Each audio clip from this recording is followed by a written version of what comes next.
Hello and welcome to the Racing with Rob and Roller podcast. My name is Rob Peeters, coming at you from Indianapolis, Indiana, and joining me is my co-host Josh Roller in Charlotte, North Carolina. Hey, we actually got an F1 race this weekend. Can you believe that? It actually stayed dry the entire weekend. We had a great, beautiful Formula One Grand Prix weekend in Zandvoort, Netherlands. I was very happy to see the Dutch Grand Prix back because I trace a lot of my heritage to being Dutch. My grandparents, on my father's side, his parents came overseas after the war and been here ever since. So first generation of Dutch immigrant. Very happy to see a Dutch man win the Dutch Grand Prix this weekend. In case you don't know, it was not Guido van der Garde who won the Dutch Grand Prix, although I'm sure he would like it to be. Anywho, and we also got some really good NASCAR races. You know, we got some great NASCAR races this weekend, so we're going to talk about all of those as we begin in this show. So before we begin, I think let's make sure to follow us on social media if you haven't. If you're new to the show, welcome, thank you. I hope you like what you hear. And here's our handles for in case you want to follow us after the show. At rpeeters33 is me. I'm at rpeeters33. Roller Josh is at roller_01, ROLLER_01, and the show can be found at Robin Roller, spelled just as it sounds, ROBANDROLLER. So hey, we've got a lot of news to cover today, so let's go ahead and fade out the music here and jump right into it with the first session of the entire show, Rob's Racing Report, starting off, as always, with Formula One news. Organizers of the Miami Grand Prix have named the circuit around Hard Rock Stadium the Miami International Autodrome. I thought Circuit of the Americas didn't roll off the tongue very well, but this really doesn't roll off the tongue. What was wrong with just Hard Rock Stadium street circuit? Hard Rock Park. Hard Rock Park. There you go. Hard Rock Park. That would have been great. Really tie in naming right. I'm sure. I don't know. Maybe Hard Rock didn't want to have the naming rights, but even then, like a stadium park or something. You know. I don't know. I understand that's generic, but it's better than this. This is generic. How many international autodrome are there? I mean, there's probably not. Here's the thing: autodrome is not even it's not a common English word. No, it's usually used with others. It's usually used by other languages to mean racetrack. Yes. Circuit would have done just fine.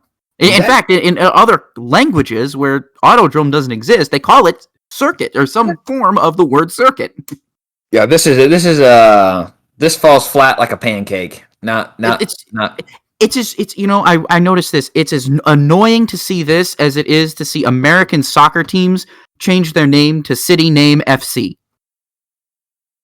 Every single one. Every single one is changing their name to City Name FC, and it's annoying. They're dropping any resemblance of a nickname, of an identity, and just trying to steal European soccer traditions despite not having any of their own, and instead of starting our own tradition and keeping our own tradition of having City Name nickname, we're just throwing out the nickname entirely and just calling ourselves FC. We haven't even decided on how we're going to do this. I know we're starting off with a soccer rant I don't even watch soccer outside of the Premier League and my Tottenham Hotspurs.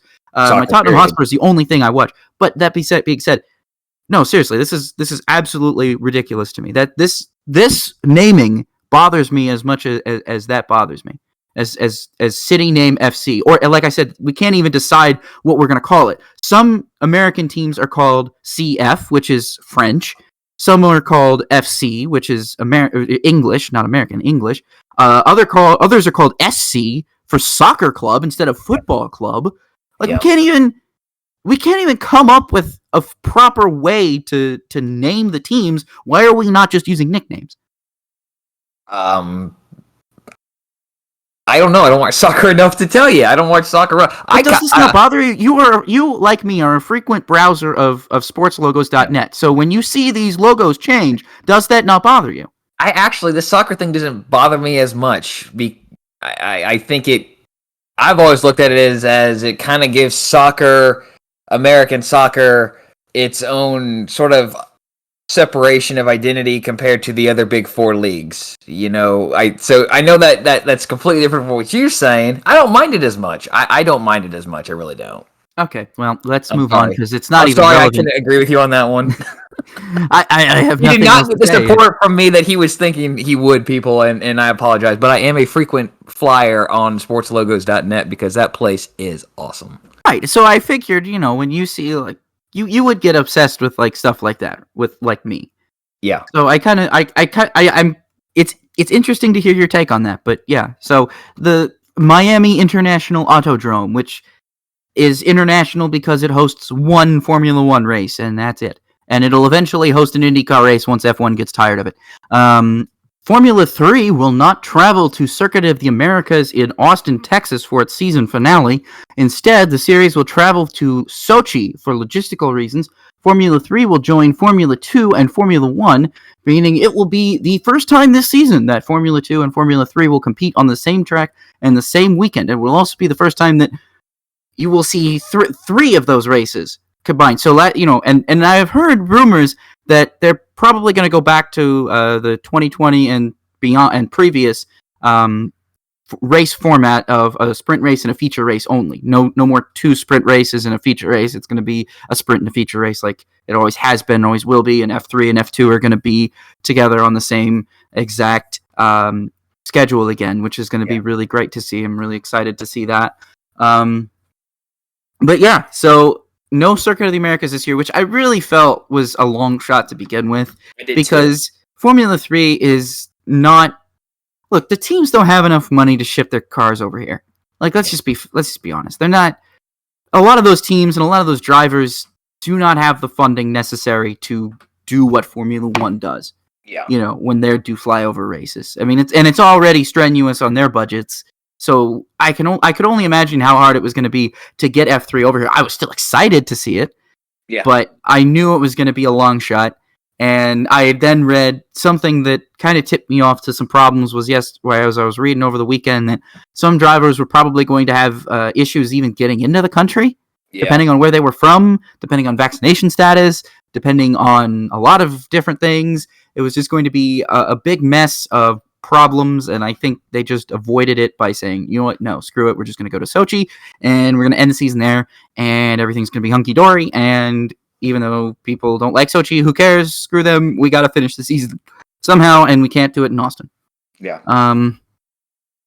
Really not much else I can say about that, other than I saw this coming, kind of. I'm disappointed, but definitely it was not. But the crazy part is we found out about this in between. This was crazy. Like in race 1 of the Formula 3 race this weekend, they were talking about, Austin is next. We're going to Austin next. And then by race 2, it had been canceled and switched out with Sochi. And they started being like, oh, hey, the title decider is in Sochi now. And I'm like, yeah, kind of crazy to announce it mid-weekend, but yes, that was weird. Might as well announce it while everybody's in the paddock, right? I saw that on social media. I was like, okay, that's not good timing at all. No. Interesting timing, to say the least. But yeah, I feel like they had made this decision before and just picked the worst possible time to announce it. Yeah. Next piece of news here, and this was very big. This was huge, and it snowballed effect into what we ended up getting later. Kimi Räikkönen announced that he will retire from Formula 1 at the conclusion of the 2021 season. And unfortunately, he was sidelined this past weekend at the Dutch Grand Prix following a positive COVID test. However, he was vaccinated. He's doing fine. He just came. I hope he's doing fine. That's what he said. That's what his wife put out on Instagram recently, saying that, hey, Kimmy's fine. He's doing well. Because I know that former Colts putter, current WWE SmackDown announcer and podcast extraordinaire Pat McAfee recently had a really rough battle with COVID, even after being vaccinated. He was sidelined for at least a couple of weeks, just bedridden. So, definitely this virus is still out there and still like really, really hard really rough for a lot of people. So definitely, be safe out there, everybody. But then this news about Kimi Räikkönen retiring, which apparently, according to his Instagram post on his about retirement, is he made this decision last year. Yeah. So, I mean, we were all kind of strung along thinking Kimi would be back or whatever. So, but now we know who Kimi's replacement will be. Yeah. Valtteri Bottas has signed a multi-year deal to drive for Alfa Romeo beginning in 2022 after driving for Mercedes since 2017. This all but announces George Russell as Lewis Hamilton's teammate in 2022. More on that later in the show, which, again, we all figured was happening. But the Bottas news is interesting. It's interesting that they would announce the Bottas news before they'd announce George Russell. Yeah. I feel like those announcements would have happened at the same time. Maybe the George Russell announcement is happening. It's going to happen later this week after this podcast goes up and is recorded. But maybe they make it at Monza and kind of has like not a symbolic middle finger to Ferrari kind of deal. We're going to announce this big news on your turf. Well, let's be honest. Ferrari's not really much of a factor and hasn't been all year. No, like I mean, this is no disrespect to Sainz or Leclerc, but dude, your car is just not at the snuff with the Red Bulls and the Mercs, or even the McLarens anymore. I mean, I don't know what to tell you. Well, this is a good point to make too. When Raikkonen retires, there won't be a former Ferrari world champion on the grid. Can you believe that? No, there won't be. You're right. You're absolutely right. Alonso was supposed to be that, and that never materialized because that was when Ferrari got really bad. Yeah.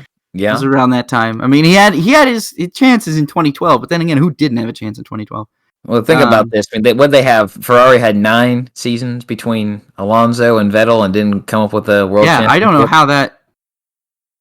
know how they screwed that up. How they had both Fernando Alonso and Sebastian Vettel, who between them have 6 world championships, and you're telling me that they couldn't get a title for Ferrari in that entire period? Just, dude, Ferrari, man. I mean, if it's a middle finger to them, I don't know, but the sad part is I think Pierre Gasly winning in an AlphaTauri last year was almost more symbolic because it was like the little team. That was literally a Minardi team. That was an Italian team to begin with, and it always has kept its Italian roots. Like that was when Paul started and sold the team back in 2005. One of the conditions that Red Bull had to follow was to keep the team located in Italy, and as well as keep its Italian heritage, and that's why they continue to call it Scuderia AlphaTauri, and that's why they continue to operate out of their base in Italy and everything. And so I think last year the AlphaTauri victory of Pierre Gasly was probably more of a quote-unquote Ferrari-like victory than I think the Monza crowd has had in quite some time, not since Leclerc won. Yeah. Which was also recently, but it feels like forever ago. It does feel forever ago. It does. So that's that. That's basically that for Formula One. Moving on to some very interesting IndyCar news. How about this? Oliver Askew will compete for Rahal Letterman Lanigan Racing in the number 45 Honda at Portland, Laguna Seca, and Long Beach to close out the 2021 NTT and IndyCar season. This is interesting, given that they had Christian Lundgaard at the Harvest Grand Prix. I'm going to call it the Harvest Grand Prix, even though it was the Big Machine Spiked Coolers Grand Prix. It's the Harvest Grand Prix. I don't care what anybody says. Just say way that you can call it the Verizon 200, but it's the Brickyard, and it's a Brickyard 200. I don't care. I'm not calling it that. But I digress. But yeah, so that's going to be interesting to see because I kind of figured Lundgaard would be a big get for them, but then again, Lundgaard's got his F2 commitments over here, so maybe Askew. I've heard Askew be linked to a lot of drives next year, not just in IndyCar, but some people are linking him to Andretti's Formula E program, which I am interested in seeing quite a bit. I would like to see an American in Formula E again. I think that's more obtainable right now. I hope it's not Logan Sargent. I don't think it will be, but, hey, I don't know. And then we got big news. So we talked about Juncos Hollinger. Juncos is back on the grid in IndyCar. Their Indy Lights program is kind of up in the air, I think, at this point. I'm kind of interested to see the future of that. I don't know if that's going to continue after this season, given the increased investment in IndyCar. I don't know. We've kind of seen Indy Lights teams who make that jump to IndyCar in the past. They've kind of taken themselves off the grid in Indy Lights for a season or two. Like Carlin did that when they made the jump. Carlin took their cars off the grid for a couple of years, and now they're back. But I wonder about the future of their Indy Lights program. But the driver that they've gotten is not an Indy Lights driver, nor is it Kyle Kaiser, who we've become accustomed to seeing, But it is none other than who I think, in my humble opinion, should have gotten the Haas F1 seat last year. It is Callum Ilott, the runner-up in the Formula 2 championship last year. Almost won the thing, in fact, has proven multiple times, time and time again, at least to me, that he's an exceptional driver. And honestly, I think the talent level in the IndyCar grid just grew by having... I mean, I understand that, Callum is going to go to a team that's definitely not up to the par that he's been on the last couple of seasons in his junior career and even in sports cars and even as a test driver as well. Yeah. He's going to be in a struggling back of the grid car, but I'll be interested to see his pace. Because I definitely think that he can have really strong race pace. Qualifying might be difficult just because of the car's speed not being that great, but I'm interested to see his race pace. I think his race pace is very good. I think he's a very good, smart driver. And that all depends on how good Juncos' strategy is overall. I'm excited to see this. I'm excited to see Callum Ilott get a chance in IndyCar. I love seeing all these F2 guys coming over to IndyCar. There's a lot of them I would prefer to see graduate to Formula One. Right. Ilott was one of those. Schwartzman is another one. Those are guys I personally think are ready for Formula One, but probably don't have the budget to get there, unfortunately, or won't get there due to political or just plain bad luck reasons. So definitely interesting to see that kind of news. So they're going to drive the number 77, by the way. Juncos is going to enter the 77 here at Portland this weekend. And then final IndyCar piece of news here. Charlie Kimball will return to IndyCar and AJ Foyt Racing in the season finale race at Long Beach. He will drive the number 11 Chevrolet as he did in May at Indianapolis. Great to see Chuck back. I love Charlie Kimball. I think he's a good ambassador for the sport. He's a great ambassador for IndyCar. And he's a good driver, too. I think a lot of people like to write him off because he's got this pay driver vibe, but I think people need to understand that he's not a pay driver because he's struggling with funding just like every other driver is. Yeah. And to see him get another opportunity to run IndyCar is great, especially at a place like Long Beach where, he's done relatively well in the past. He's one of those guys you got to think what if he was in the 4 car this year instead of Kaiser? Oh yeah, not Kaiser. Or excuse me, Kellett. I was thinking of Kaiser with Juncos, and they both started with K's, but it's apologies to Kyle Kaiser. You are not as bad as Dalton Kellett. I think AJ Foyt would be in better shape if he was in the 4 car this year and instead of Dalton Kellett. Foyt keeps trying to talk about they want to get better at they keep talking about we want to get better on road courses and not just ovals. I'm like, well, you got Sebastian Bourdais to do that. You really could go for another driver who can match Seb's pace, and I think Charlie Kimball would probably be one of the best available drivers that would be willing to drive for them that they could grab. Now, again, that all depends on funding, but I still think Charlie Kimball's a good, solid driver. Moving on here, only piece of Supercars news. This literally broke right before we were going to go on the air with this podcast, and this is shocking to me. This is really shocking. Josh, I know you don't follow Supercars all that much, but to all of our listeners who do follow Supercars, including myself, this is some very shocking news. Andre Heimgartner has announced he will leave Kelly Grove Racing after the 2021 season. Now, it has not been announced yet where he will drive yet in 2022. He just announced, hey, I'm done at Kelly Grove Racing this year. Now, this is crazy because Heimgartner won his first career Supercars race earlier this season with Kelly Grove Racing, who seems to be on a massive uptick in pace and overall performance compared to the last couple of years. This is very surprising because it definitely seemed like not just Heimgartner, but also the team as well was getting better, and it seemed like the partnership was working out, but he seems to be going elsewhere. I've heard him linked to Brad Jones Racing, which would be kind of a bit of a lateral move, if we're being honest with ourselves. And probably almost not so much of a downgrade. Not saying Brad Jones Racing is bad, but definitely they have cars on that team. They have drivers that probably shouldn't be out there. I mean, I don't like to call him out. I know Macaulay Jones is good bloke, but I got to tell you, he's just not been cutting the mustard. I understand he's the son of the owner, but dude, you're not cutting the mustard, and you haven't been for quite some time. All of your teammates consistently outpace you. If it wasn't for your last name, I think everybody'd be like, oh, Heimgartner's has taken his seat. Now, I don't know. I don't know who Heimgartner could be replacing. Brad Jones would be foolish to get rid of anybody, but hey, an extra seat just opened up at Kelly Grove. So, and it could be just a simple driver swap or something if all the chips align. But I don't know who would be leaving Brad Jones Racing. Personally, I don't know what the contract situations look like right now for that team, but I just know that it's going to be interesting. Supercars hasn't had a race since early August? Early August? And we probably won't have one again until maybe November, if we're lucky. Yeah. And so I guess silly season is chugging right along, even though we're still in this holding pattern. They've got to get stuff. They got to get things in order for the next season. Yeah, you really do. You really do. You got to get stuff. I mean, I guess these announcements would have been made no matter what. These were planned announcements, so. I guess. But either way, it's just interesting to kind of hear them all come during this giant hiatus for Supercars. Now finally into our NASCAR portion, which is the final portion of the news show. Noah Gragson is returning to Junior Motorsports, his number 9 Chevrolet in 2022. It'll be his 4th season with the organization.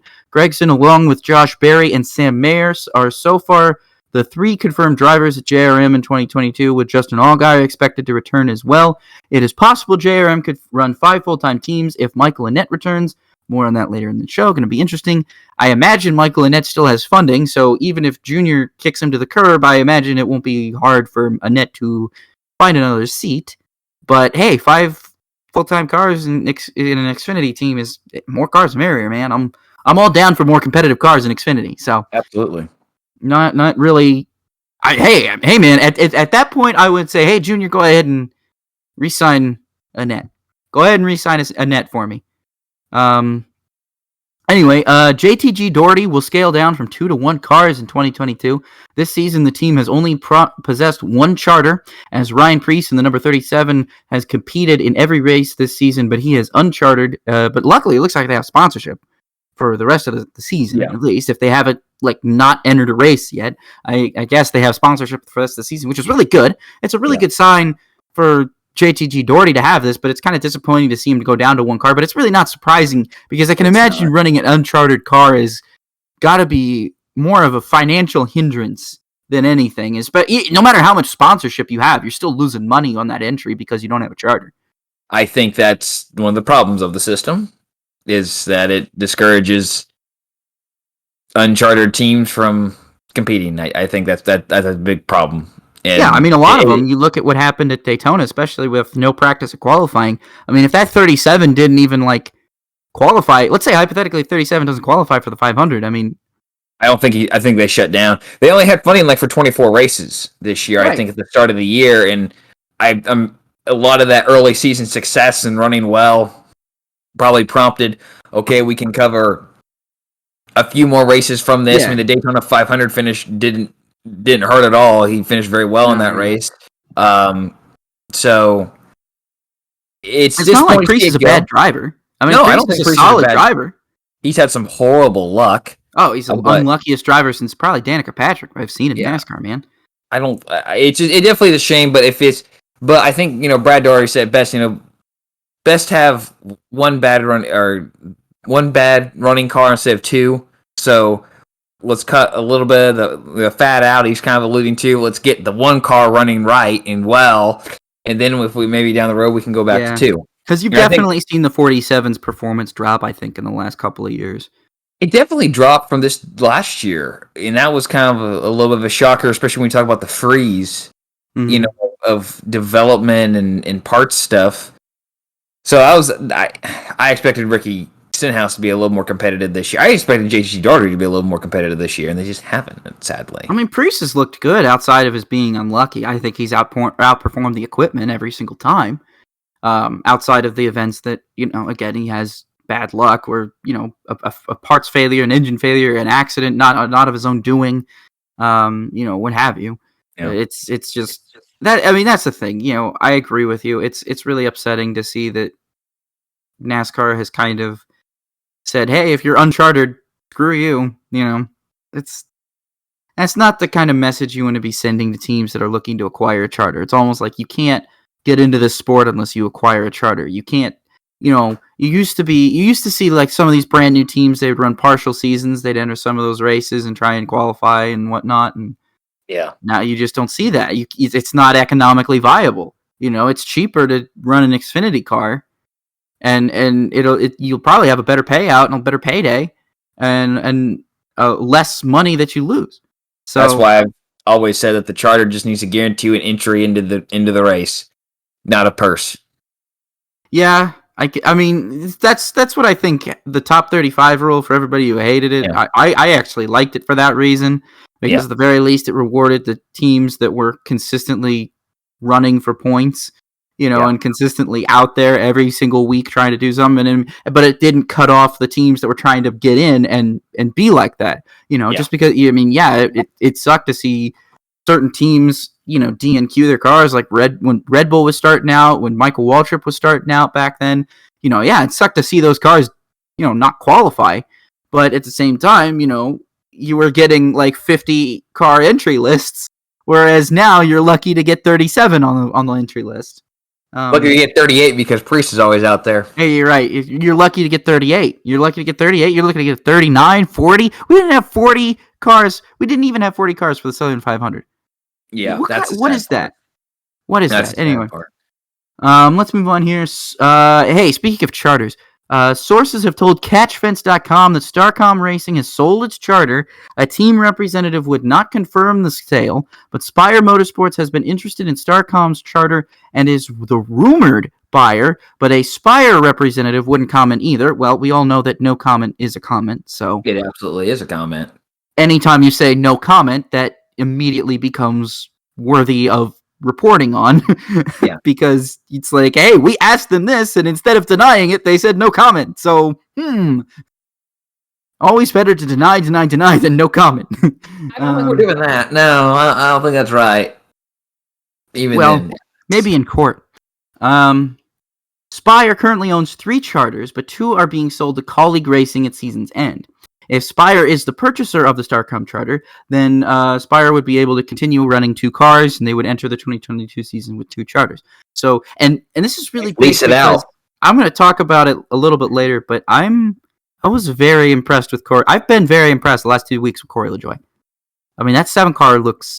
I don't know what they did to it. I don't know if they're putting jet fuel in it, like Michael Waltrip tried that one time, and they're actually getting away with it, or what. But man, dude. That 7 car the last 2 weeks has looked way better than it's looked all season.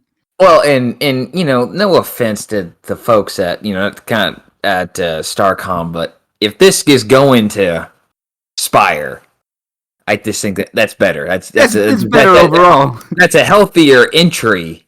Let's be honest. If you get Starcom selling its charter, you've got Rick Ware selling some of his charters. Well, guess what? We actually have a legitimate competitive full field of 36 fully chartered cars next year, hopefully. Yeah, I like our odds with that. I also like the fact that Bob Pockrass, it's not mentioned here, but Bob Pockrass noted in a tweet that he expects practice and qualifying to return for 2022, which is great because now some of those non-chartered teams like MBM and Gaunt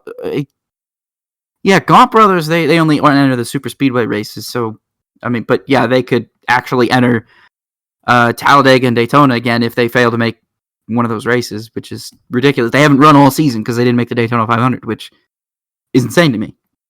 It's like because they're not eligible to run any other race, and I'm just like, that's crazy. These rules are stupid. Well, technically they could, but they would if like everyone else did. Like a colleague entered. If the teams that made the Daytona 500 entered, there's races they could have ran this year but chose not to, and they withdrew from a couple of other ones too. And I'm like, well, why?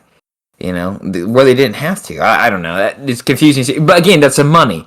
If they make the Daytona 500, that's a lot of money going into their pocket. Especially if they can ride around and finish 25th and let the other cars. I mean, Brendan Gaughan was always in the thick of things at the very end until the massive wreck always happened and took him out of no fault of his own doing every single time. Could have won a couple Daytona 500s.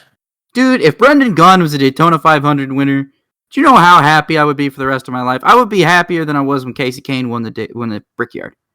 Brendan Gaughan won a Daytona 500. That would be the coolest thing ever. It's never going to happen now, but no, he's retired. All right, now I want to talk about this. I want to talk about this before we move on to the Japan this is a big thing to talk about. The Athletic's Jordan Bianchi reports that the season opening exhibition race, the Clash, is likely to be moved from Daytona to a purpose-built short track inside the LA Coliseum and would be held 2 weeks before the Daytona 500, 1 week before the Super Bowl. Now, my comment on this, that's the news. Here's my comment. Here's my comment. Everyone buckle in. Here's my comment on this. So we mentioned this being a rumor a couple of shows ago, or maybe even last show. I don't quite remember. But I know we've talked about it.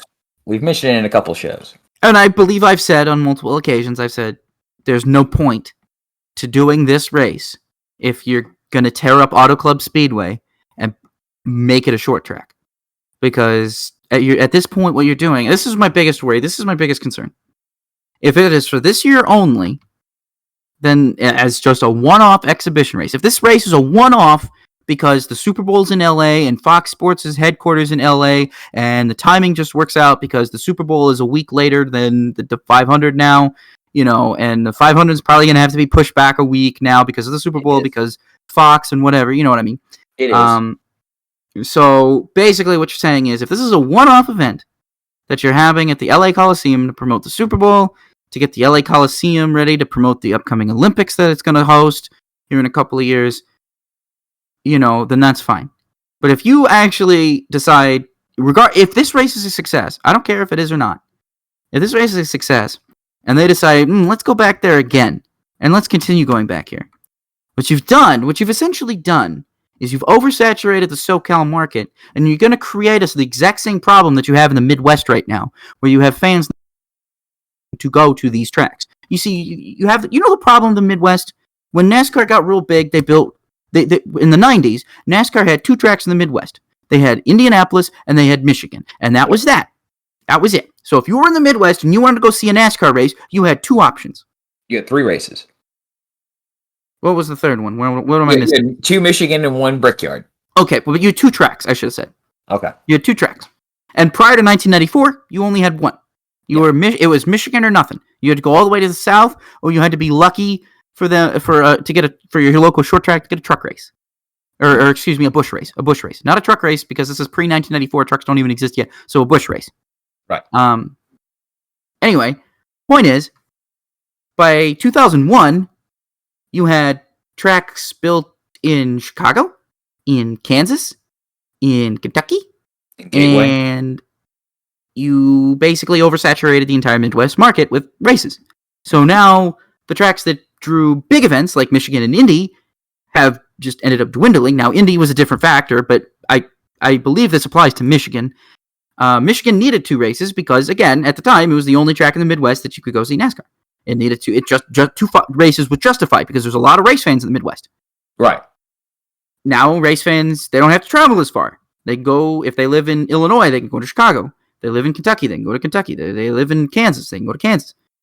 They don't have to travel as far anymore. So what happens? Attendance at Michigan and Indianapolis. Again, Indianapolis for other reasons, but I'm including it here anyway because I do think it was fair. But I think including it in this is part of Indy's problem is that it right.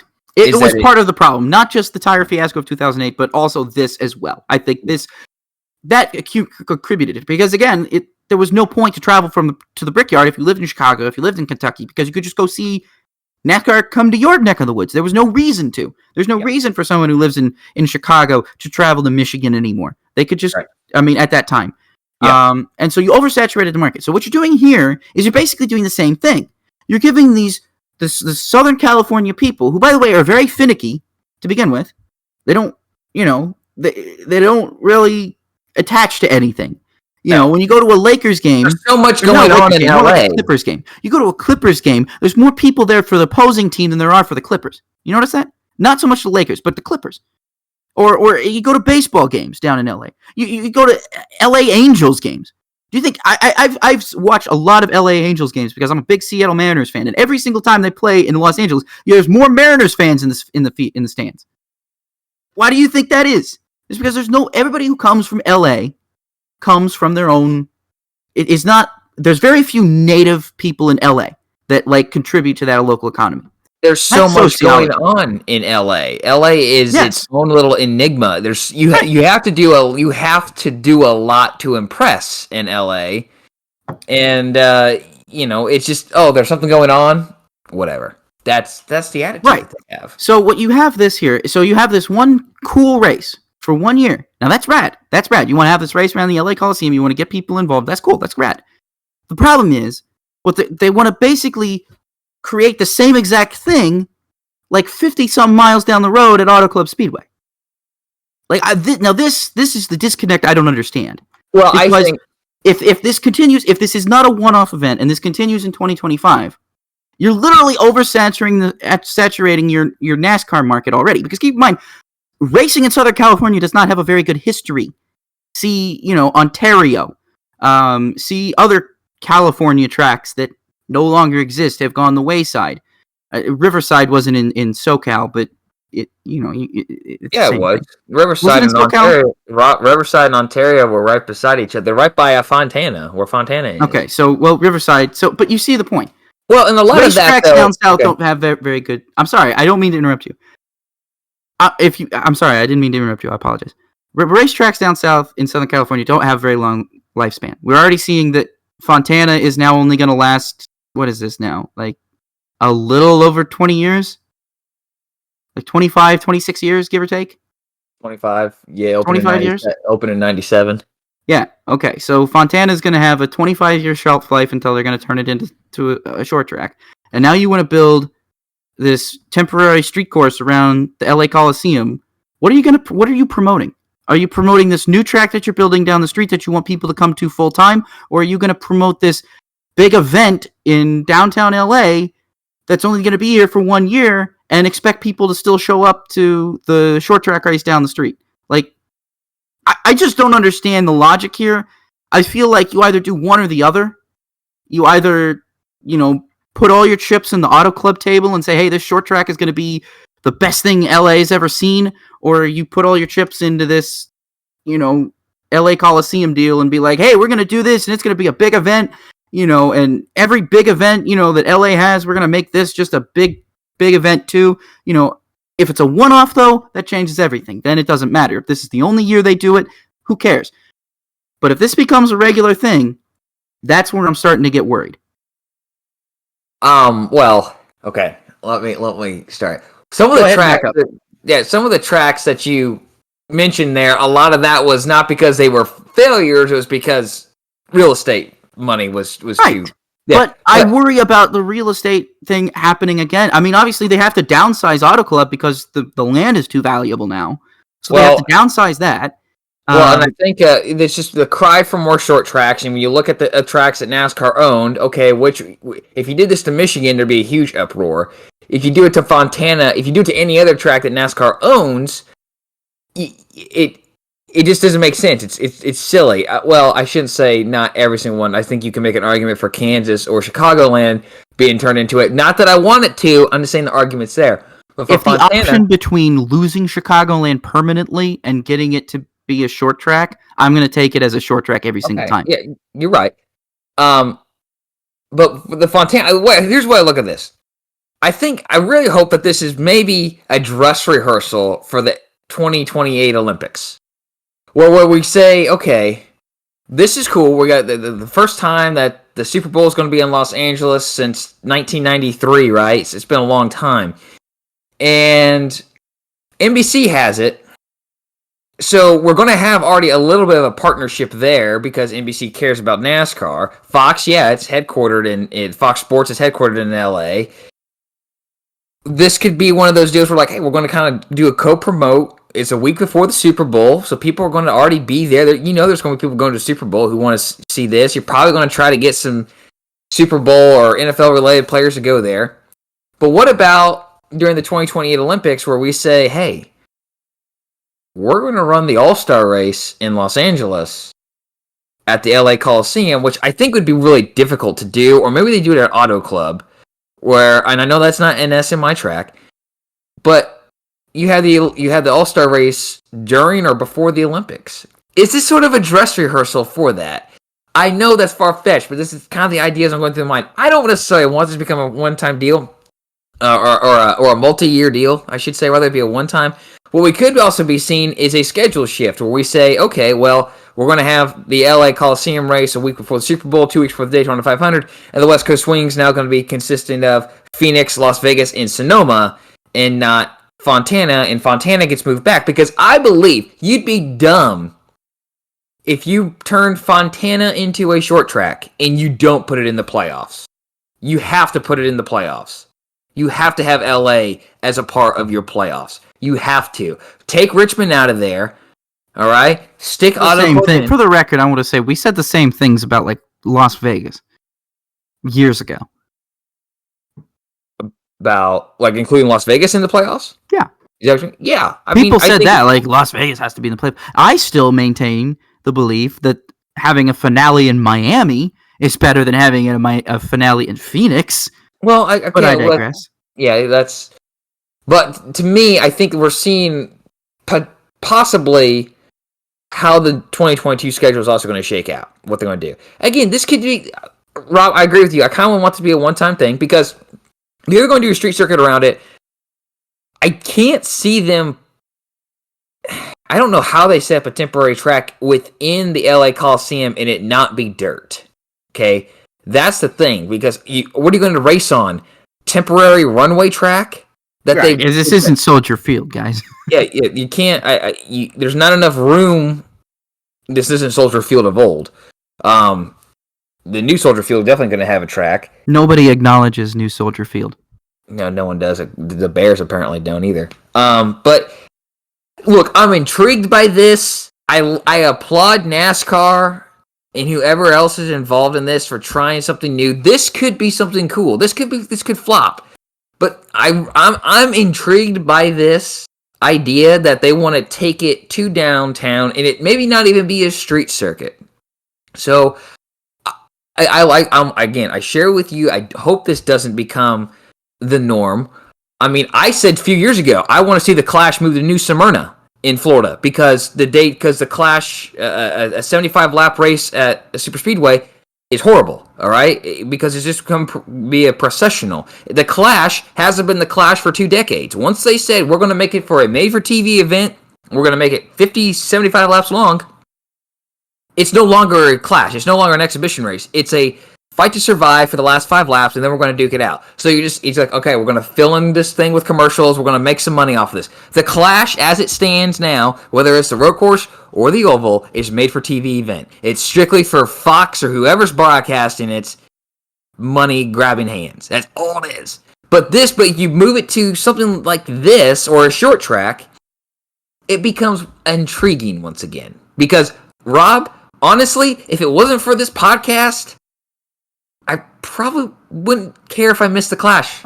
I really don't care. And I said in our Make a Schedule, screw the Clash. Turn it into a points race. I said it. That's how much I care about the Clash as it stands. But this in LA is intriguing. I want to see it happen. I'm sorry, I do.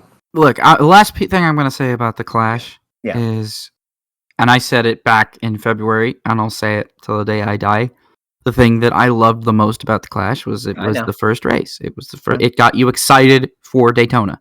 Like, the whole idea was, you get practice all day on Thursday or Friday or whatever. You get the ARCA race right before, and then you get your Clash. Now I agree with everybody when they say, oh, when they moved it to 75 laps or when they extended it past 50 laps, it became pointless. I agree with that. It became way too long. It became way too long of a race. It should have stayed max. It probably should have stayed capped at 25 laps, but it should never have gone over 50 laps. The fact of the matter is, it should have never gone over 50 laps. It should have stayed at 25 as an absolute minimum, and 25 and 50 as an absolute maximum. You know what I mean? Yes. And that's what I liked about it. And see, the thing about it is it just kind of kills the hype for next season, because when I think about this new car, I want to see it at Daytona. I want to see it going fast. I want to see how fast these things go. I want to see how these things draft. I don't want to wait. I don't want to have to wait another week until I get to see these things hit the track for practice for the first time. I want to see it now. Don't make me wait. I want to see it now. I'm excited. I've been waiting all winter for this race, and now you're going to make me watch a short track race in LA that I literally could have watched on Flow Racing at any given time in January? Like, dude, I don't know. I don't know. That's my opinion. I understand your opinion. I understand everybody else's opinion. I understand it. I agree with it with some parts, but if I'm looking at this subjectively, that's my feeling. If I'm looking at this objectively, what I led the news portion with is how I feel. So that's my two sides: my heart side, my brain side. My heart side wants a nice, big, fast super speedway race, balls to the wall, 25 laps. Let's go after the ARCA race. Have some fun, guys. Let's get the 20 best pole winners or 20 best drivers from the last year and have them all go out and race for cash or whatever. But that's what I want to see. But I understand the appeal to this. I understand why NASCAR wants to do this. But again, my concern is that if this becomes a permanent thing, you're oversaturating the LA market, and that is a market you cannot screw up. Yeah. You just cannot screw up that LA market because it is so fickle, and you will lose it in a heartbeat. And NASCAR just cannot afford to lose that market right now if they're really hoping to break into that market with this Auto Club short track and with this LA Coliseum. You have to be smart with this. So anyway, I'm not going to talk more about the news. We're going to move on to the featured paint scheme, which, hey, we got a pretty cool paint scheme over the weekend with this team, and it's interesting. We're not talking about a specific year. We're not talking about a specific series. We're talking about a team this time. We're talking about our favorite Wood Brothers Racing paint scheme. Josh, what is yours?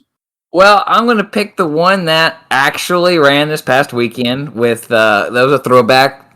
Matt Benedetto ran Elliott Sadler's 2001 Motorcraft scheme. One of my all-time favorite paint schemes. I think this was actually, I've resaid this a lot. This is a broken record point of mine. But I know this was one of my first die-casts in a 1/64th scale.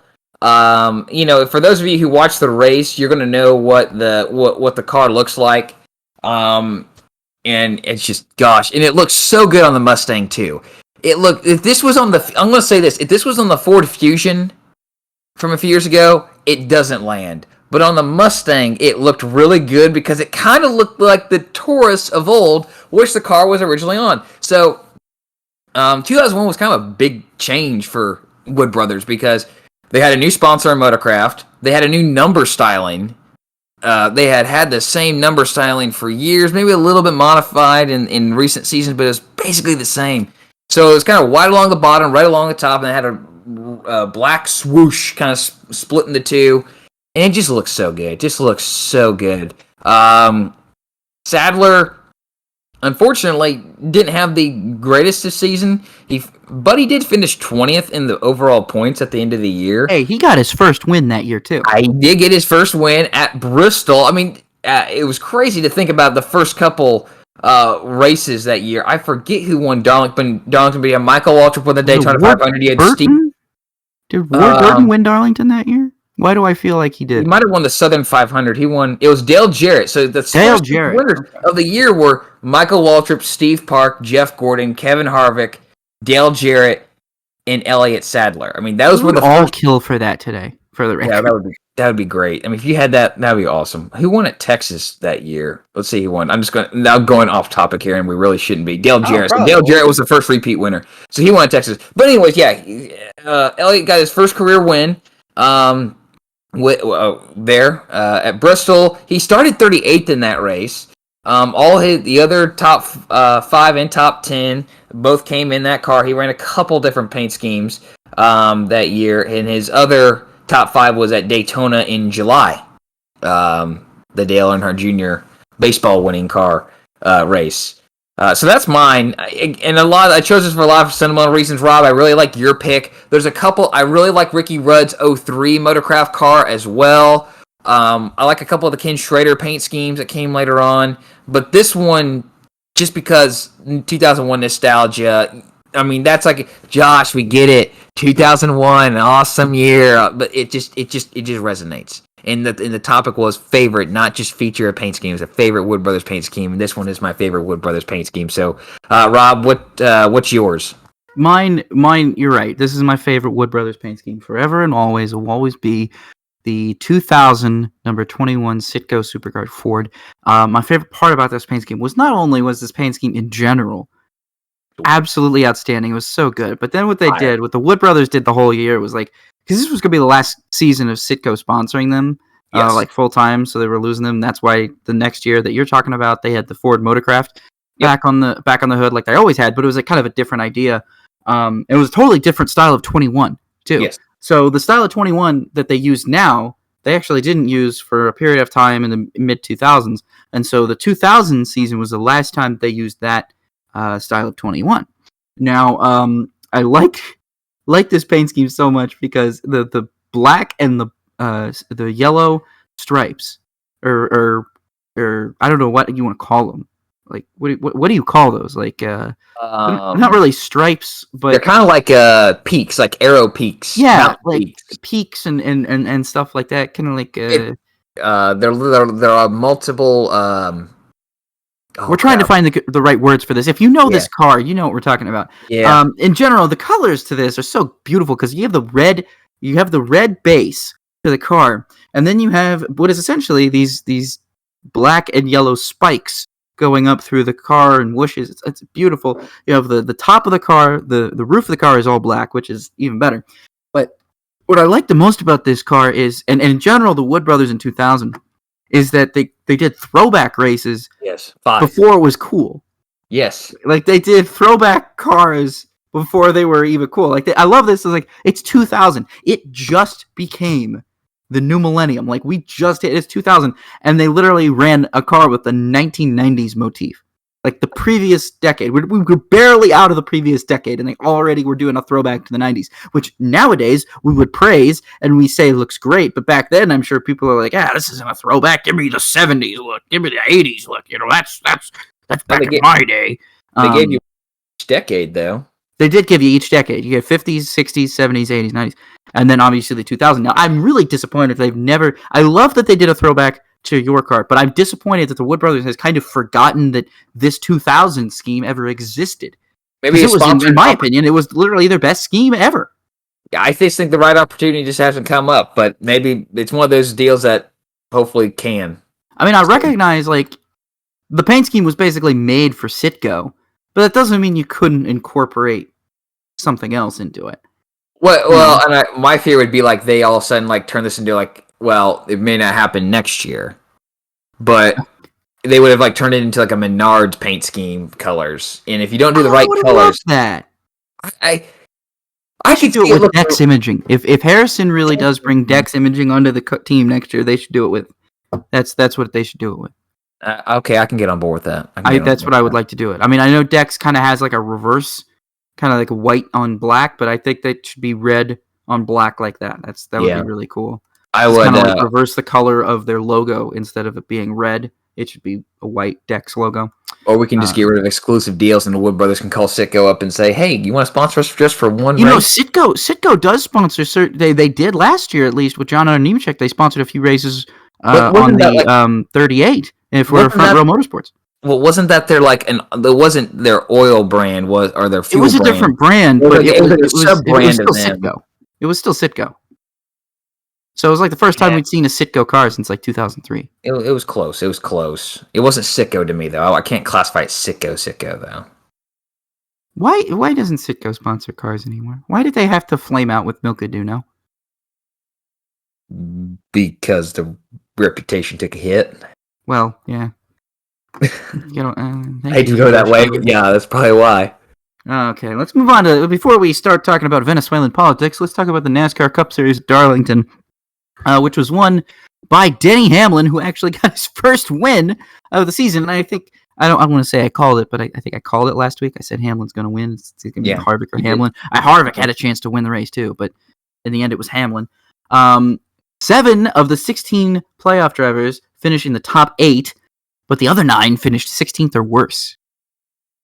How about that? That is the craziest thing. This is the interesting. I had never seen. This was the first time I'd ever seen something like this, where it seemed like every caution was another playoff driver. It was like a truck race at Gateway. Yeah, I mean, I was like, man, who isn't going to have a bad day today? Oh, it's the guy who hasn't won a race all season didn't have a bad day. I mean, I picked Larson to win the thing. Larson almost won the thing. Yeah. Here's the thing. If you're betting, if you like are a betting man, I'm not saying I do. I know you don't, Josh, but if you're a betting man, but don't stop us for if you are a betting company. Don't be afraid to sponsor us. Don't be afraid to sponsor us. We'll read it off for you. I will literally get on my knees and talk about how great FanDuel is, if that's what it takes to get this show some more funding. Even though I don't want to, maybe. I don't want to sell my soul out like that. But anyway, hey, man, if it promotes the podcast, it does it. You know what, actually, if the only sponsor I would do wholeheartedly is if Jack in the Box sponsored us. I don't think it'll ever happen, but if it did, I would literally go on here and I would dedicate 2-minute segments to just talking about the latest and greatest creation from that restaurant. But I digress. But I feel like if you're a betting man and you want to make a quick buck every single time, I don't understand why you're not betting on Kyle Larson like every Sunday. No. I mean, this dude is always leading the most. Like, at the very least, you could get a prop bet. It was like, will Kyle Larson lead the most laps? Yes. Well, here, Rob. This is a friend Brian down here. He has a fantasy going on. This is my team. Okay, I have Kevin Harvick and Denny Hamlin. Of course, these are all picked before the season. Kevin Harvick, Denny Hamlin, Kyle Larson, Ryan Blaney, Bubba Wallace, Tyler Reddick, and Ricky Stenhouse. Okay, that's my team. You made out pretty well with at least Blaney and Larson. Yeah, all you gotta do is pick one, like to win. Well, it's too convoluted to explain. You gotta pick one driver, and if they win, you get bonus points. You win. I picked Larson literally every week, except I did pick Bubba at Daytona. That worked out really well for me because that got me the win in the regular season championship. You ready? Ooh, okay. But yeah, like it's like our friend Dylan. He texted, "Hey, Brian, I'll just go ahead and tell you, Josh and I's pick, we're both picking Larson." It's like 11 o'clock on Saturday night, and I'm like, LOL, he's right. It's literally, and this is the thing, I don't know if you read this, but Ryan McGee put out a really great article on Kyle Larson on ESPN. When did he publish this? September 2nd. Oh, September 2nd. It was a while ago. But it was this great piece on Larson's last year and a half. Oh, it wasn't kind of like a long form. It was kind of a little long form, but not like more than a standard 2-page story in the newspaper. Okay. And it was I really like, because first of all, I like Ryan McGee as a writer. I think he's a really great writer, and I think he tells really good stories. Yeah. And he's great with his NASCAR knowledge. His NASCAR knowledge is fantastic, and I appreciate I'm glad that ESPN has him. Mm-hmm. I'm glad that he's an asset to ESPN for college football, so that he can continue to write about racing for them.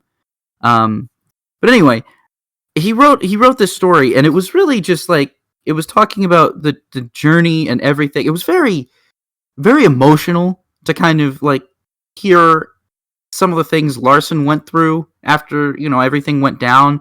And then to kind of put things into perspective where he's like, dude, this guy has literally won every major event on dirt this year. I mean, just off the top of my head, he's won the 3 biggest dirt races that I can think of. I mean, he's literally won the 3 biggest, the Chili Bowl, he's won Knoxville Nationals, and he's won the BC 39. What's next? I mean, he got to win the King's Royal, right? I think he won Port Royal. Didn't he win Port Royal this year, too? I think he did. I mean, the dude is literally on fire to the point in which you and I, both of us, last week picked him to win the championship. Yeah. And I really, this is the thing, is we saw how Kyle Larson even ran Denny Hamlin down towards the end of the race. First of all, before I get into this, I want to state, so that I can transition easier, Darlington is the perfect NASCAR track.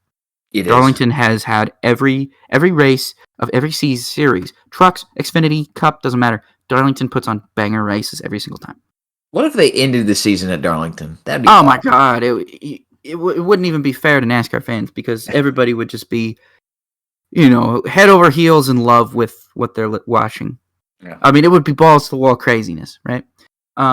Which they should do. Give Darlington a 3rd race and make it the finale. I don't even care. Screw tradition. I don't care. We're already screwing tradition around anymore. We moved Daytona off of President's Day weekend. We moved Daytona July race into August. Where every Atlanta doesn't have a finale. Homestead doesn't have a finale. Phoenix has 2 races. We're going to L.A. Coliseum. Screw tradition at this point. Give Darlington a 3rd race and make it the season finale. This is ridiculous. I mean, this is the best track on the NASCAR circuit. It is the only track that I know of that these cars actually race the way that we want to see them race. Tire fall off, comers and goers. Doesn't matter what horsepower package they bring to them. It's still it's tough and easy to pass. To a degree, I think what they're going for next season is a little bit but in between. From what I've heard, is they're looking at between a nice sweet spot of about 650 horsepower. So right in between the 550 and the 750. Low downforce. As long as it's low downforce, it doesn't matter what the horsepower is. That's a good point. But that's what I'm hearing. Obviously, Kyle Busch doesn't like it. I don't know if you read any. Busch doesn't like anything. I'm sorry. When was the last time that guy was like, that's a spot on, that's awesome, that's a great idea? When was the last time Kyle Busch said that? Tell me, I'll sit here and wait. 2006, maybe? Last time he drove a car or every nationwide race he ever won in the old car that he actually liked driving. Okay, so 2010. I think he likes driving the current Xfinity car, but I think he'd prefer it was the old car. This is what I'm waiting for. I'm waiting for if the next gen car does not go down. If the next gen car does not improve, you're gonna see. I really think you're gonna see a lot more drivers do a Jimmy Johnson, a Tony Stewart, and just be like, we're done. We're going to race fun things. We're gonna go have fun. We're done with this. We're gonna go have fun now. Yeah. I think, and it really seems like Kyle Busch is gonna be the next one, because I feel like he's like, I don't care. I have 2 championships. I have over 200 NASCAR wins. I've done everything. I have a wife. I have a kid. Why the hell am I wasting my time in a series that's not even fun for me anymore? I don't think you're wrong. I think that's a very strong possibility. I mean, we already heard it from Martin Truex Jr. But let's keep it to Darlington here. Let's talk about that for another day. Anyway, but yeah, Darlington's quintessential NASCAR. Darlington's a perfect track, and it had everything that we wanted. I was literally this track. I want everybody, wrestling fans, keep in mind, I was watching AEW's All Out at this time, and I want to say the coolest thing in the world happened, and I wanted to make this note. I tweeted it out. I don't think anybody saw it, but Josh, I want you to hear this first from me, because this was the coolest thing. The last lap of that race coincided with the climax to the Chris Jericho MJF match, which was a very highly publicized match. It was said, like, Jericho made this whole promo where he said, if I lose this match, I'm done wrestling. So, if he lost, he was supposed to be done wrestling. Now, there was a lot of speculation that his band that he's in was going to go on tour, so this was his best chance to get out. He was going to lose this match. It was written so that he'd lose this match and move on. So the climax of this match is happening, and I'm watching it on my phone, and the final lap of this race is happening. And so I look down at my phone, because I'm thinking, I'm looking, I'm like, all right, Denny's got like almost a 3.5 car length gap, going down the backstretch. I'm like, race is over. Hamlin's got it, right? So I look down at my phone to check and see the climax to the match. Well, as this happens, as I'm looking down, MJF's tapping out, so Jericho wins. So as soon as that happens, I'm like, oh wow! I look up, and Larson's like a car length within a Hamlin.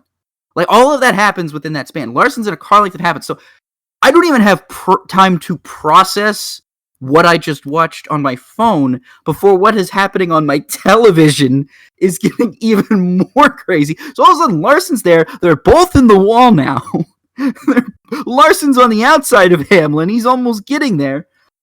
I think they should have put one of those heart rate monitors on me, man. Because that was probably the most epic, probably about a minute of my entire life when it comes to watching any kind of sports or sports entertainment. It was just so weird that those 2 things coincided and happened at the same time. So this was a great race from all intents, from all aspects. It was a good 500-mile race. It seemed like a good endurance race. We had comers and goers. We had lots of tire fall off. We had playoff implications. We had drama that people wanted. So the drama people were happy. NASCAR was happy because now they can hype up these storylines of, how is playoff driver X going to rebound? Like, how is Kyle Busch going to rebound? He's below the cut line. Oh, well, he's Kyle Busch, and we just have to wait till we go to Richmond, and we'll be fine. Hope for Kyle Busch's sake, we have to hope. So I believe if he gets eliminated in this first round, I really think, based on what we just talked about earlier, if he gets eliminated in this first round, I really think he's inches away from just walking away and doing something else, and just like going late model racing, or just like focusing on Brexton's career, or whatever, or like just running KBM in the Xfinity series and going racing there. Dude, if Busch ran full time in the Xfinity series, nobody would watch it except me. You're probably right. So that's probably a bad idea. So don't do that, Kyle. Don't do that. But well, yeah, Denny Hamlin scored his first victory of the season and his third Southern 500 win. So someone told me, like, Hamlin moves into elite company because he's got 3 Daytona 500s and now 3 Southern 500s. And I believe he's one of the only one, if not the only one in that list who doesn't have a championship. You're probably right. I mean, Gordon's got 3 and 3. He's got a champion. I can't like Richard Petty, David Pearson, Yarborough. All those guys were all names that were thrown in there. Let me go here. Hold on, real quick. Let me bring this up. I just saw the stat, so I didn't like. I wish I'd saved it, but I just saw that stat. So drivers who have 3 or more Southern 500 victories are Jeff Gordon with 6. Cale Yarborough with 5, Bobby Allison with 4, Herb Thomas, Buck Baker, David Pearson, Dale Earnhardt, Bill Elliott, Denny Hamlin with 3. All those names I just listed have a championship with the exception of Hamlin. That dude's got to win a championship. I mean, this is the thing that I want to say. This is another thing about that whole championship format. Is I keep seeing, some videos on YouTube and whatever, or even like posts on social media, kind of pointing out that there's been a lot of these NASCAR championships who haven't gone to who they probably should have.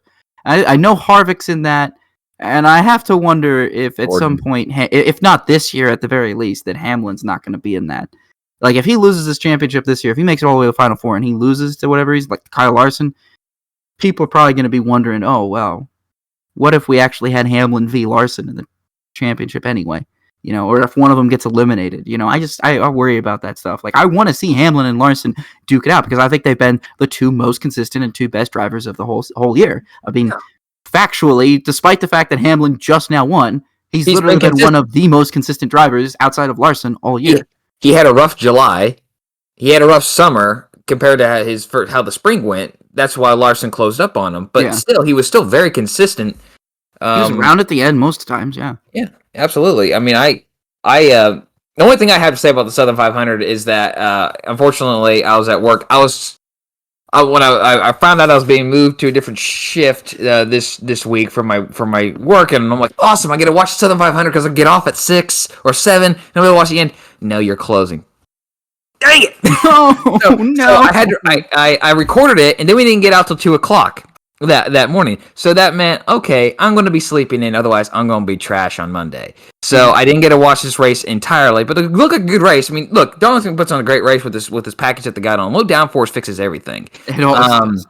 But I love Kentucky. It fixed to Kentucky. Never forget that a low downforce package fixed freaking Kentucky. It did. I just want to appreciate Kyle Larson saying, I tried to video game it.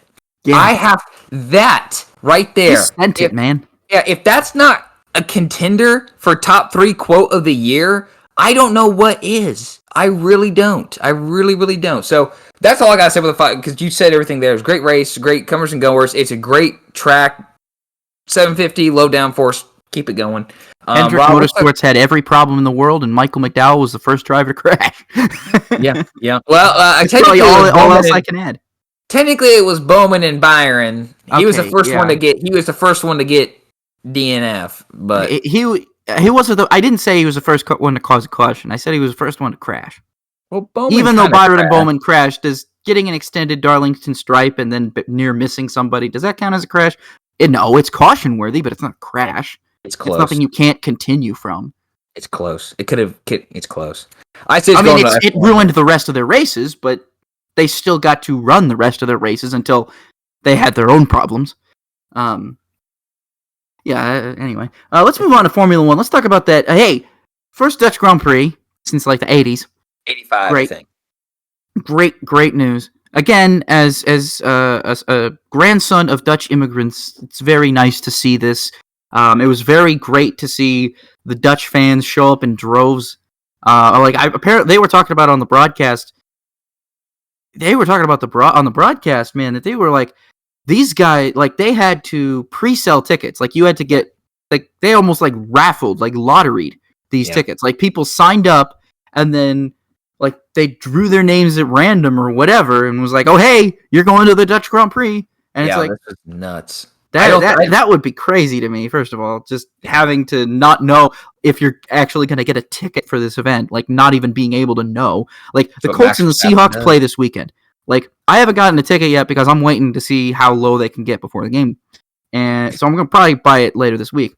But, like, dude, I could not imagine, like, being like, oh, I want to go to this game and trying to buy a ticket and being like, oh, it's going to be a lottery. You may or may not even get a ticket to this. It'd be freaking crazy, dude. It'd be absolutely crazy. I mean, they said it like a couple of the during the broadcast. They said, "I think I've seen one Mercedes shirt and one McLaren shirt. Everyone else has been Red Bull in orange." Nobody was there for any other driver other than Max. No.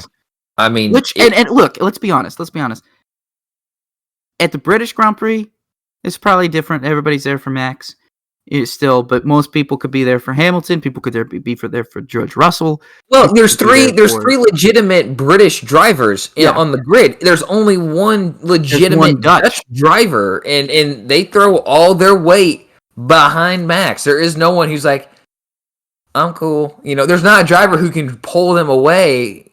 I mean, not even Lando Norris or George Russell can pull Dutch people away from. I loved it. I loved watching it because I love it. It's so cool. I could just imagine I could kind of put myself into those shoes and relate a little bit better because I am Dutch, but I could just imagine like what it would be to be at Zandvoort on Sunday and watch Verstappen win the Dutch Grand Prix. Like, I feel like if you're a Dutch motorsport fan, that was the greatest day of your life. We're skipping to the end, but the last two laps, the crowd is roaring. I mean, they know. Okay, there's how many corners at Zandvoort? How many corners are there?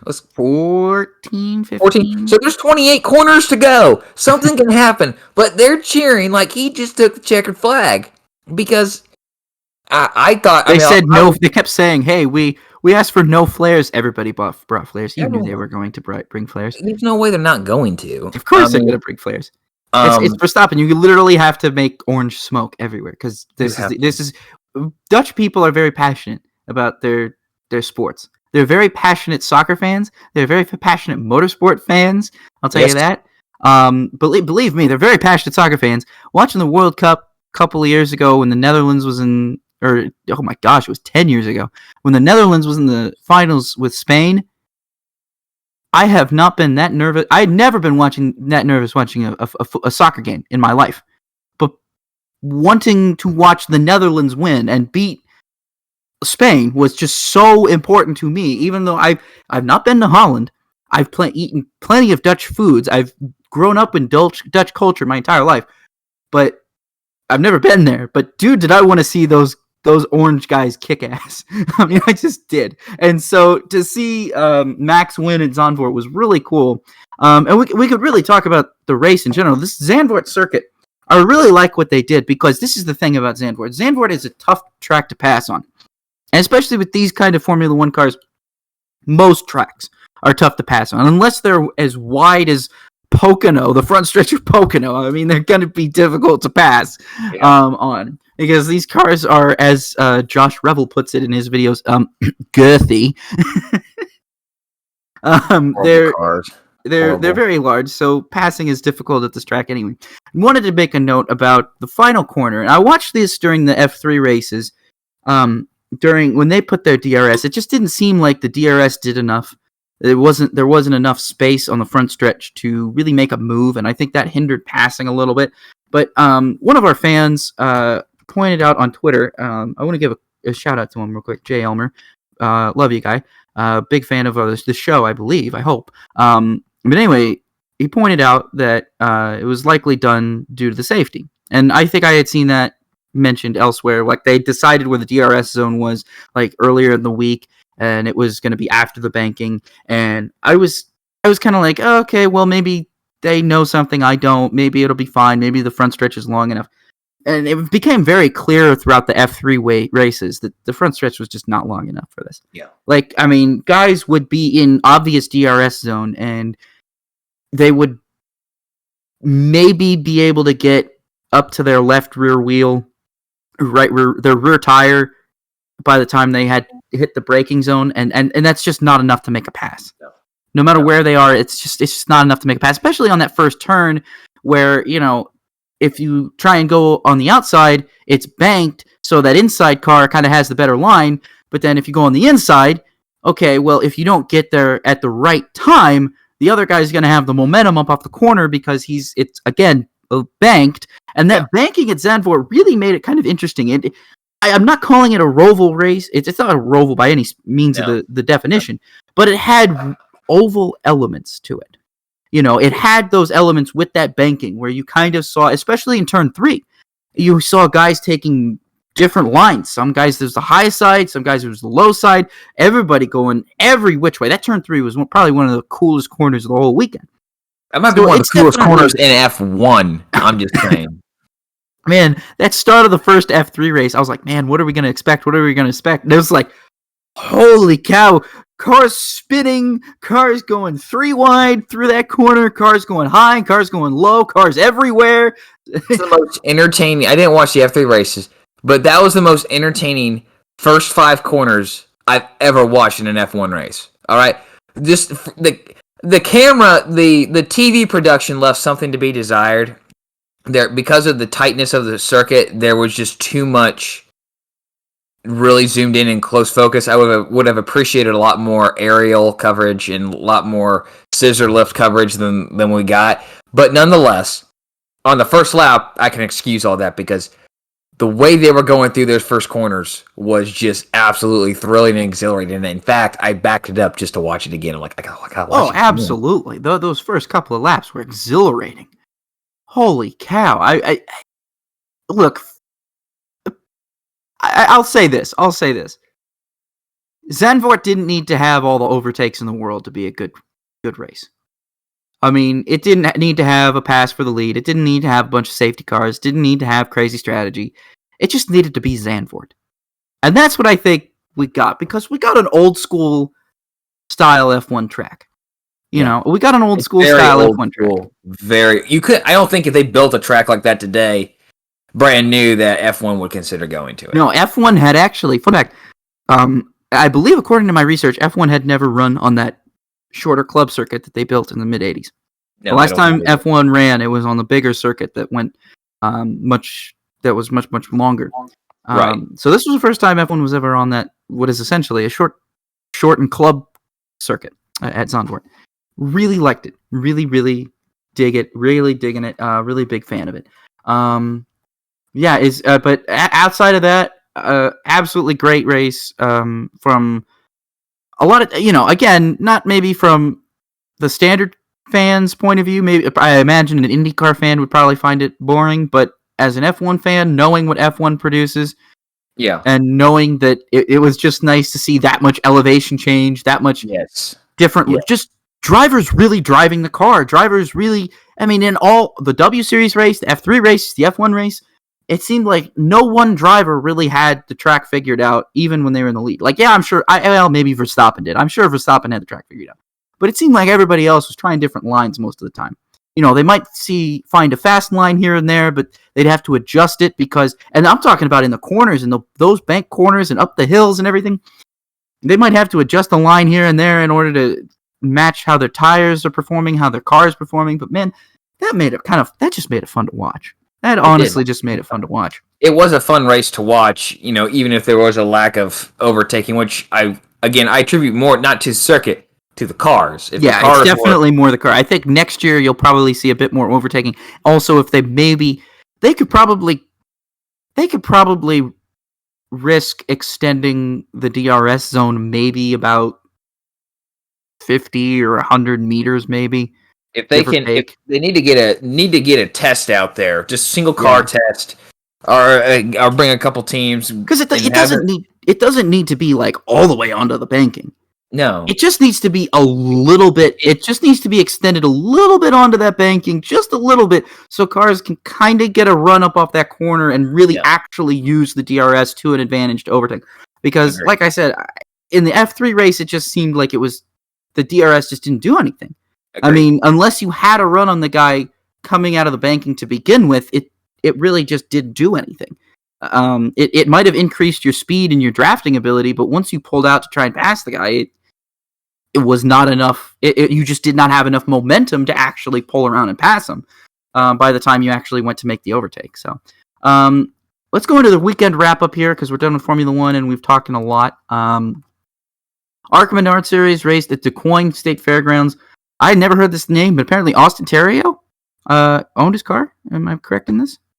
I believe. It was a car that Nick Sanchez typically drives. Okay, well, I had seen Austin Terrio pictured with this guy on Twitter, so I don't know. But Landon Lewis was the winner there. So, Josh, maybe you could look that up a little bit. I don't know. Truck Series race was at Darlington. Sheldon Creed won that. Hey, championship favorite. Again, what did I say a couple of weeks ago? You called it. You called it. Look who's already got a win in the playoffs. Max Siegel owns the car he drove. Max Siegel? Okay. Yeah, it's the same guy who owns Nick Sanchez when he drives a 2 car. So this Landon Lewis has driven the 2 car at the 2 dirt mile oval tracks. Okay. I just want to know why Terrio was posting pictures with him on Twitter. Let me see. It's like, I guess he was there. I saw it. It was a picture of him there in the freaking victory lane with Landon Lewis. I was like, what is going on here? Anyway, the Xfinity Series race, hey, that was won by Noah Gragson. What a way to basically kick off getting your job extended by saying, hey, thanks for extending me. I'm going to actually win now. W Series race. Oh, Alice Powell won this. Now, let me tell you this. Emma Kimmelainen took the lead off the start and was looking real good. Much like in Spa, the leader started to give up or something happened. The second place car just caught up. I don't know what it is. The last 2 races with the W Series, the second place car has just been there and just been able to catch the leader and then pass them and take the lead. So it almost seems like if you're for the next W Series race, where is that going to be? Are they going to Monza or where are they going? I don't know where they're going. I'll look it up. Next. But I guess the moral of the story here is if you start on the front row or the first 2 rows of the W Series race, make sure to be in second, because then you're probably going to win. Circuit of the Americas. Is that actually going to happen? They didn't move that to Sochi? They haven't moved that one to Sochi. It's at Circuit of the Americas and then Mexico City the week after. Okie dokie. I hope that they can make that work. I mean, I'd love to see it. Don't get me wrong. I love seeing F1 feeder series. And maybe it makes more logistical sense. They can make that work financially and logistically. Maybe it makes more logistic financial sense because they're going to be racing 2 races in North America instead of 1. Probably. But there's still a lot of drivers that you need to make sure can get into the country. Yeah, I know. So, anyway. But, so Alice Powell took a big chunk out of Jamie Chadwick's point lead with that victory. So, and Chadwick finished second. Or third, actually. No, she finished third behind Kimmelainen. So Chadwick still finished on the podium, but Powell still took a big chunk out of her points lead. So definitely going to be interesting to watch the W Series points race in the last couple of rounds. What's up, Josh? They're tied. Alice Powell and Jamie Chadwick both have 109. Okay, they're tied? Points. Yeah. Chadwick finished second at Zandvoort, yeah. Oh, she finished second? So she got by Kimmelainen? I don't know. The race was early in the morning. I just set my alarm to get up to watch it. I literally set my alarm to get up to watch F1 qualifying. I fell asleep halfway through it. They had that big accident at Q2, and then I woke up to watch Q3, and then they delayed the W Series race, and I watched that. So it was a long morning. There's certain things I forget, but I knew that Powell and Chadwick were close in points. I just didn't know that they were tied. But now if they're tied in points, man, dude, if you're out in Austin, you gotta see some of this. The W Series race, let me tell you, it's not bad. It's not bad stuff. It's really good racing. It's just I have issues with how it's being promoted. The racing quality is really good. It's just I have issues with how it's being promoted. Anyway, Formula 3 was also in Zandvoort. We had 3 different winners. Race 1 was won by Arthur Leclerc, who fought off Logan Sargent. Probably could have, should have, would have won the race had DRS actually worked. That was the thing that really tipped me off. That bothered me, is the whole time Sargent had runs all the time on Leclerc, and he got this one really, really huge run on Leclerc, and he couldn't pull it off, and it was like with a couple of laps to go, and he couldn't pull it off, and that was it. Like, his tires were shot at that point. Like, it was, all right, I gave it everything to try and get around him here, and I still couldn't, so I'm done. I guess I'm just going to settle for second. And that really was a bummer, because I was like, dude, I was sitting there the whole time, I was like, this dude gets in DRS range, he's going to be the first Charouz to win an F3, like, ever. Like, that would be crazy. But Prema had the horsepower, so whatever. In race, the second sprint race, race 2, was won by Victor Martins, and then race 3, the feature race, was won by Dennis Hauger. Hauger has basically, so here's the thing, race 2 was very interesting because Victor Martins won the race, and he took over third place in the points. Numbers 1 and 2 in the points, which were Hauger and Schumacher, David Schumacher, had problems and finished out of the points, which allowed Martins to just jump them, right? And you were thinking, oh boy, points race is going to get real good. No, Hauger goes out and literally, in the feature race, it literally destroys everybody and increases his points lead. So now I'm pretty sure the championship is more for second. I think Hauger's pretty much got the championship here in F3 wrapped up. It's just going to be interesting to see who gets second, third, and fourth, because that's where the championship really is. Now, not saying it's impossible. If Hauger DNFs all 3 races in Sochi, yeah, it's done. But he's in a Prema. It's probably not going to happen. Let's be honest. He's got a pretty sizable points lead. I think he's just pretty much got to finish those races at Sochi in the points at the very least, and he'll be fine. But anyway, so yeah. Next, moving on here to the outstanding performance. Josh, who was yours? I'm going to go with Ross Chastain in his third place finish. Not the best finish of the year. His best finish of the year was second in Nashville. But he ran the top 10 all day long, or averaged a top 10 running position, I should say, and he got third place in the Southern 500. And to some people on social media, maybe had a better car there at the end than Hamlin and Larson, and it's just good to see this guy not giving up. Ganassi's not giving up, and he's going to. That's Ross. He's a scrapper. He's going to fight all the way to the end. He would love to win the next 9 races for Chip if he could.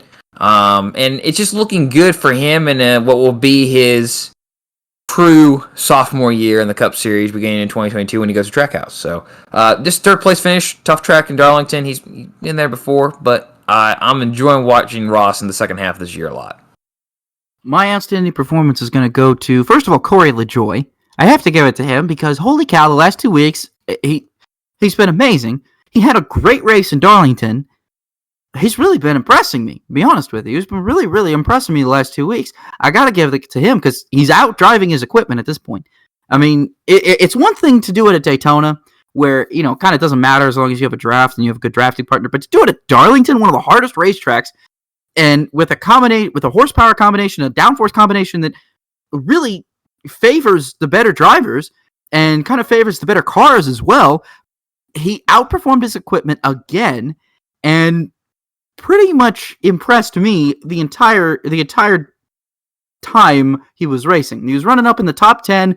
I mean, I'm just been impressed with him the last couple of weeks. And then obviously I have a slash here because I have to give it to Sargent again because it seems like Logan Sargent is being very much talked about in social media spaces right now. A lot of people who are F2 or F3 fans specifically, feeder series fans like myself, are very much like, why are people not throwing money at this guy?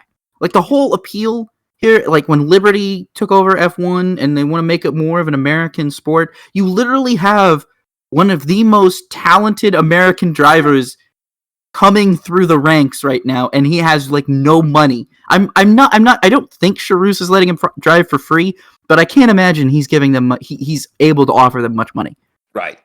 I mean, I was upset because Enzo Fittipaldi got promoted to F2 in the Charouz over him. I think it should have been him, based on performance alone. He outperformed Enzo Fittipaldi, and he's been outperforming his teammates every single race, every single week. And for the record, also, I want to state that Sargent, in a Charouse, finished 2nd, 10th, and 6th, which are all points finishes, and that 10th, I want to state, he did it without 6th gear. He didn't even have top gear. I noticed him. He started like 12th for the 11th after reverse grid pole. So he finished 2nd, so he was going to start 11th because I found out that the top 12 is reversed. And then he goes and he gets all the way up to the field. He gets as high as about like 7th or 8th, and then he loses top gear. And now he would have finished further down in the points had it not been for some of those late race retirements. But the fact of the matter is, the dude still scored points all races. And the fact that he did it, he scored points in the second race without any top gear is the most surprising thing to me. Is how does that... You have to be the most defensive driver in the universe to be able to pull off not losing more than, like, not falling through the field, basically. He only fell back to, like, 13th, which is why when everybody started dropping out, it was pretty easy to him just move up into the points. He didn't even fall back all that far. So he went from, like, 8th to 13th without 6th gear. That's not bad still. Without 6th gear, that's not really a bad trade-off, I would say. It's impressive. That's as impressive as Ward Kyle Busch win this year without, like, stuck in 4th gear. Pocono, right? Yeah. Yeah. I mean, it's just an impressive performance by somebody who has continuously, like Corey LaJoie, outperformed his equipment. When he was in Prema, he was performing to about the standard of what Prema is expected. You know, you're expected to get podiums and wins every now and then. In Charouse, you're not even expected to finish in the points. If you go to Charouse, they're going to tell you, try and finish like 15th. You know, what Sargent is doing right now in that car is unbelievable. It is unbelievable, and it just makes me sad, and it bothers me, and I'm going to harp on this every single race, every single F3 race, that this guy should have an F2 driver, at the very least, should have IndyCar owners calling him every single day, being like, what are you doing next year? What are you doing next year? Hey, you want to drive for free for me? You're just so good. I understand he wants to stay in Europe, but if I'm an IndyCar owner right now... You're trying. I'm trying, because, I mean... we missed our chance with Alexander Rossi, and he came over and he did great for IndyCar. Got to be throwing money at Logan Sargent because we cannot miss this next opportunity. We cannot whiff on Sargent like we whiffed on Rossi, because Rossi could have been something great. Rossi had pace in the Marussia that Bianchi had. He had almost the same pace that Jules Bianchi had, which was absolutely impressive pace in the Marussia. I got to tell you, Sargent needs to be in IndyCar. Anyway, all right, next move on. Upshift, downshift. Let's go ahead and try and get through this. We're going to be very opinionated for this. This is going to be fun. This is going to be fun. You know the rules. Upshift means we agree.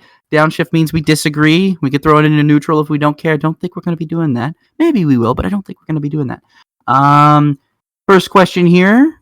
Let's go ahead and start it off. Mercedes team principal Toto Wolff has urged Red Bull to cut ties with Alex Albon if he wants to join Williams in 2022. Do you upshift or downshift this?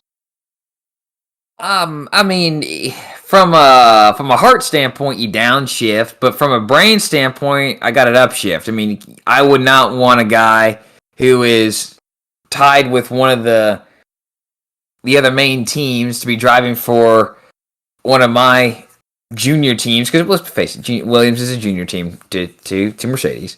I would not want him driving or driving if he still had ties to Red Bull, because he's obviously going to be doing stuff for Red Bull. He can go over there, hey, you know, this Mercedes engine or this Mercedes engineer said, you know. So yeah, I upshift. That's just a business move.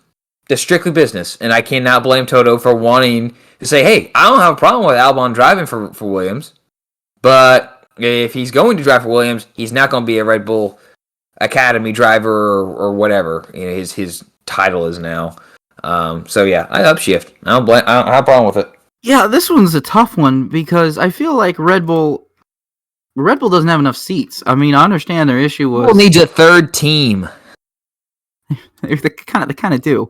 The problem is, it's like, you're not going to get rid of Tsunoda. And you can't promote Gasly.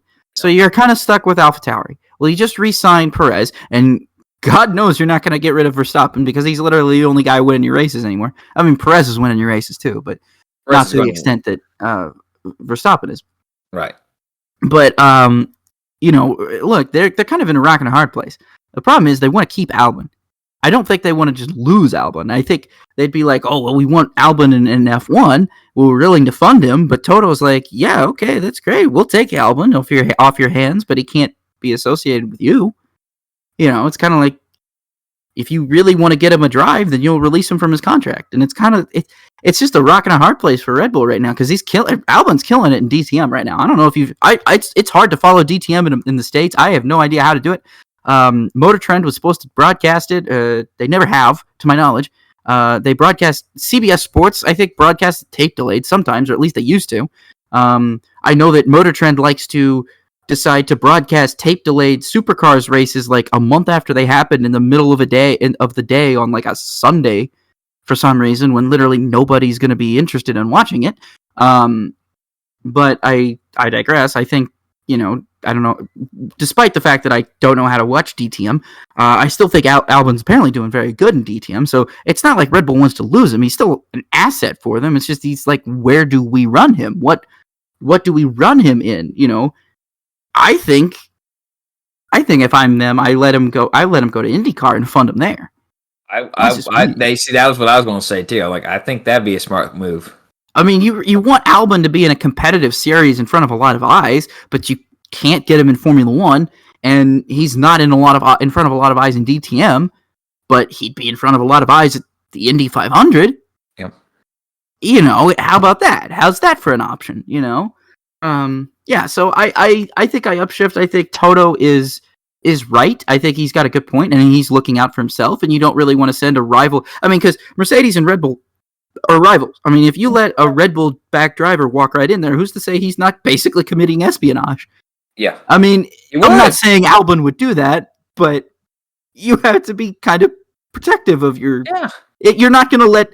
I'm sorry, but you're not going to let the Chinese businessman come in and see how everything is done, and then give him a walkthrough of your factory, and then let him go off because you know exactly what he's going to do after. He's going to go right back to China and make a bootleg version of whatever you make, whatever you manufacture, because he went in and studied, and that's literally, it's not like a stereotype or anything. That's literally something that China does. Like, it's state sponsored. They literally do that. So you don't want to be in a situation like that where you open yourself up to something like that. Right. So I'd have to upshift to that. Next question here. The DuQuoin Fairgrounds ARCA Menard Series race had 15 cars. 6 years ago, 33 cars started this very same race. Without a reorganization and cash infusion to the series, ARCA will cease to exist in 2 seasons. Do you upshift or downshift? Boy. ARCA's in trouble. ARCA's in trouble.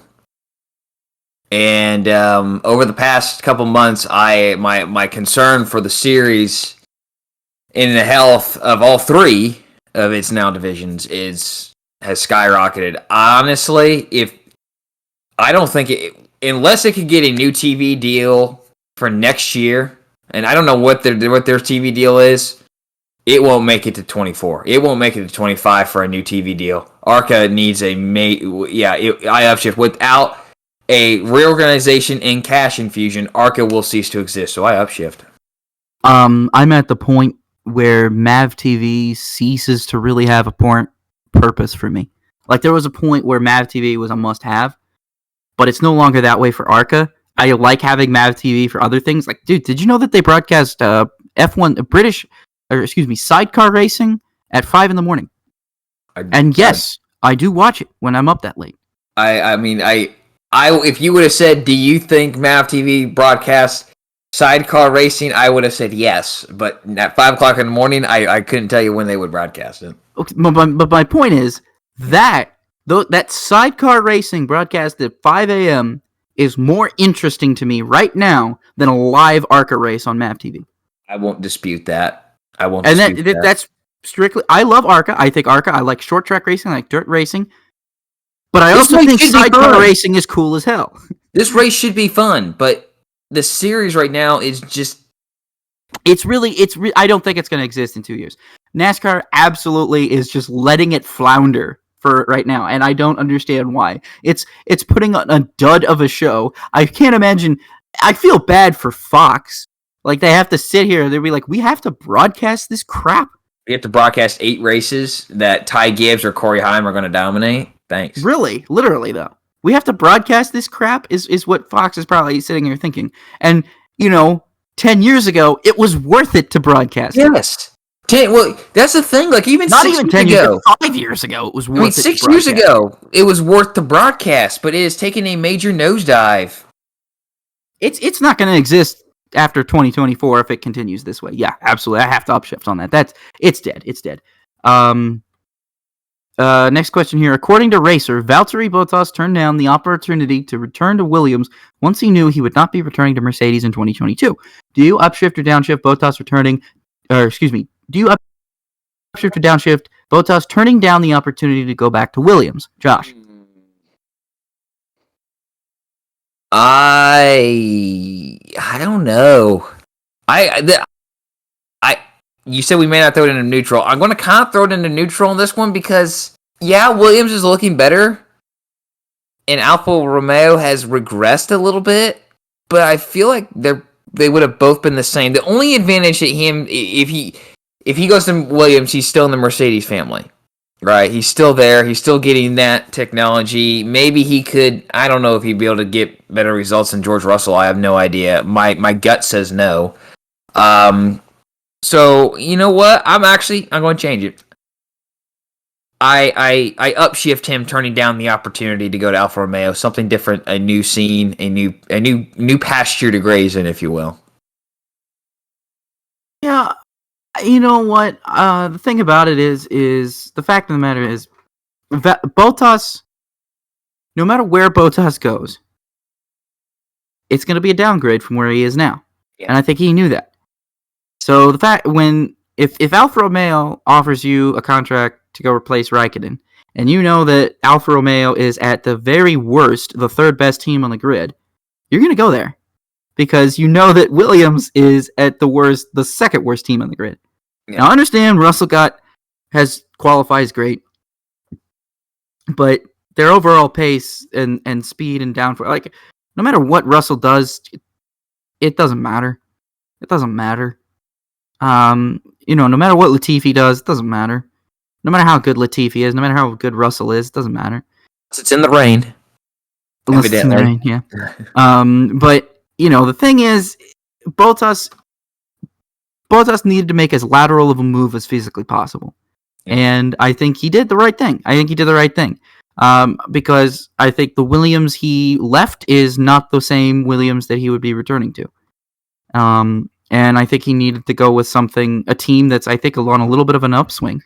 We saw what Giovinazzi did in qualifying. I know his race wasn't as good, but his qualifying was fantastic. I mean, he was in Q3. He was 7th fastest. He was faster than other cars. I mean, dude, Gio's great.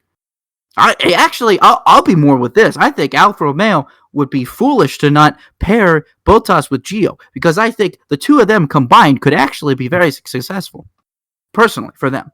I think Gio is a very good technical racer. He knows the car inside and out. He's a very smart guy. And then you have a veteran like Bottas who comes in from the best team in the world, basically in the sport right now, who can offer you Lord knows how much information. I mean, he's about as good as a guy you could pair as with Raikkonen. I mean, he's a perfect replacement for Raikkonen. He literally is. He's a perfect replacement, not just because he's finished, but just because of his experience and because of his, his career achievements. I'm thinking about all that. Bottas is a great driver in the same respect. I understand Gio kind of falls underneath the radar a little bit because he's not Kimi, but I'm going to be excited. I hope that they retain Gio because I think Gio's a good guy. I understand if they decide to go in a different direction, but I really think that Bottas in Gio is going to be really good for Alfa Romeo next season. Am I saying that they're going to break into the top 5 in the Constructors' Championship? No.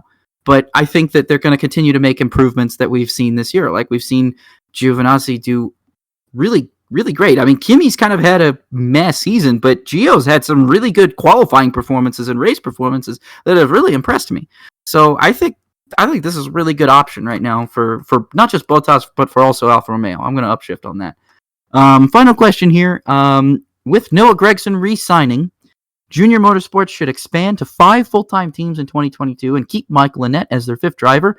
Do you upshift or downshift? I screwed up because I totally spoiled how I feel about this in the first few minutes of the show. But Josh, you can go ahead and give us your opinion on that anytime. Yeah, I mean, I upshift. You look, I think I don't think Junior Motorsports has screwed up in their expansion efforts in the last decade. When they have expanded and added another car to the stable, the team has not. If they struggled, it was because Chevrolet struggled. It was something wrong with more so the car and the package that was being presented to them than it was the team. And I think, look, the 4 drivers. Look, I'm going to call Justin Allgaier confirmed. Okay, why? What? Where's he going to go? Right? Where's he going to go? Brandt loves him to death, and he's winning races and contending for championships with Junior Motorsports. Where else would he go? So you have 4 drivers: Noah Gragson, Justin Allgaier, Sam Mayer, and Josh Berry. Michael Annett, yeah, unfortunately he hasn't had the best career, and he doesn't have the wins and the accolades as probably those other 4 guys do. But he's a solid driver for a playoff position, and that's where you want to be. And I think Junior Motorsports could put 5 cars in the playoffs next year if they bring Michael Annett back. And plus 2, and I think of this from the business side of it, him bringing the Pilot Flying J money, the TMC Transportation, the other sponsor that is blanking, Allstate, I forget what it is now, bringing that money in. I mean, how many jobs is that providing? At Junior Motorsports right now, and with those the other guys getting bringing money in or attracting money anyways. That to me is just as important as your talent, and it matches up. Again, he's good for a playoff position. He's good for consistent runs. So I upshift this if Junior Motorsports, Dale Jr. and Kelly decide to go down this route. I upshift. Yeah, I have to upshift as well. I think that this is the best move for them. My feelings of Annett are, he's not taking a ride from anybody, and like you said, that money is providing jobs for people. It's providing R&D for Junior Motorsports, and it's helping Annett continue his career. Which, I don't think Annett by any means is a bad driver. There's certainly been far worse drivers, and Annett has been. He's been a mediocre to pretty good driver most of his career. He could have another, and not to interrupt you, and I'm sorry, but he could have had another like 4 or 5 wins over the past couple of years if bad luck hadn't struck him, like just untimely cautions or a flat tire too. Yeah, he's only got the 1 win, but he could have a few more too. Absolutely, he doesn't contend for him. He's always a solid playoff driver. This is like the first year that I think Annett's like not been considered a favorite to make the playoffs. I think it's just because he missed so many races due to injury. Yeah, and if he hadn't have gotten injured, he probably would be locked in by now. I would favor him over Brandon Jones right now to make the playoffs if it wasn't for his injury. Yeah, that sidelined him. I would agree with that. So, yeah, no, I think, and besides, he's a veteran. He's been around the block a couple of times. He knows this place. If you're bringing in young guys like that, I think it's good to have people like Allgaier and Annett on your team. You want people who are going to teach them stuff. I think Allgaier could be a good mentor. I don't know if Annett's a good mentor. I don't know if he's going to teach anybody anything, but who knows? Maybe he does. And, I just think, if you're a race team, this goes back to the Kimi Gio thing, or the Bottas Gio thing. You want to have a veteran with your young driver. You want to have Lewis Hamilton with George Russell. You want that. You want to have, Sam Mayer and Josh Berry be able to learn under Justin Allgaier and maybe even Michael Annett. So I really don't think Junior Motorsports can go wrong even with expanding into 5 cars, because I think it's only going to do them better if they can afford it. If they can afford it, which it seems like they can, I think they should do it. So, Josh, that does it for Upshift, Downshift. To finish up the show, we're going to go ahead and turn things over to you. You've got an interesting thing. You've switched up the history segment to this week. You're talking about a specific race team, Josh. Why don't you go ahead and give us a deep dive into that? Well, I did this a few weeks ago, and I liked doing it again. Kind of has a connection to this week, so just dive into it here. One of the greatest finishes in NASCAR history, and I will say daringly, auto racing, occurred at Darlington Raceway on March 16th, 2003. The photo finish at the line between Ricky Craven and Kurt Busch saw Craven beat Busch by 0.02 of a second, and was the closest NASCAR Cup Series finish in history at the time, and it's only been tied by the 2011 Aaron's 499. The victory by Craven was his second and final career victory. The team he drove for both of those victories was PPI Motorsports, owned by Cal Wells. Today I'm going to talk about that team. So PPI stood for Precision Products Incorporated, which was a company founded in 1979 by Wells to provide parts for off-road racing teams. It turned from supplier to constructor, if you will, in 1982 when a relationship with Toyota was formed to run a team. PPI Motorsports competed in off-road and stadium truck competitions with Ivan Ironman Stewart, Steve Millen, Rob Millen, Robbie Gordon, and Jeff Huber. Over the course of their 19-year relationship, PPI and Toyota earned 88 wins in 25 championships. In 1994, Toyota announced it would become an engine supplier and kart for 1996, and PPI formed a team with Ford engines in 1995 before switching to Toyota in 96. Wells bought into Arcaro Racing with Hiro. Rob, let me know if I get this right. Matsuda, or hey. As Emerson Fittipaldi once called him King Hero, and you want to know why he called him King Hero? Please. All right, so during a race, I can't remember specifically the specifics around it, but there was a race back in the 90s in kart, and Emo and Hiro Matsuda got into a little accident, and when Emo went to key the radio and to pick things up, the television picked in too. And when he pressed the radio, it picked up the half of what he had said. So the King Hero was actually him going expletive-ing hero. So he called him King. So he was dubbed after that was King Hero because Emo, I guess, teed the mic up right after he had dropped an F-bomb, and then the rest of it was actually aired and broadcasted on television and to his crew, so that's how Hiro Matsuda's name King Hero.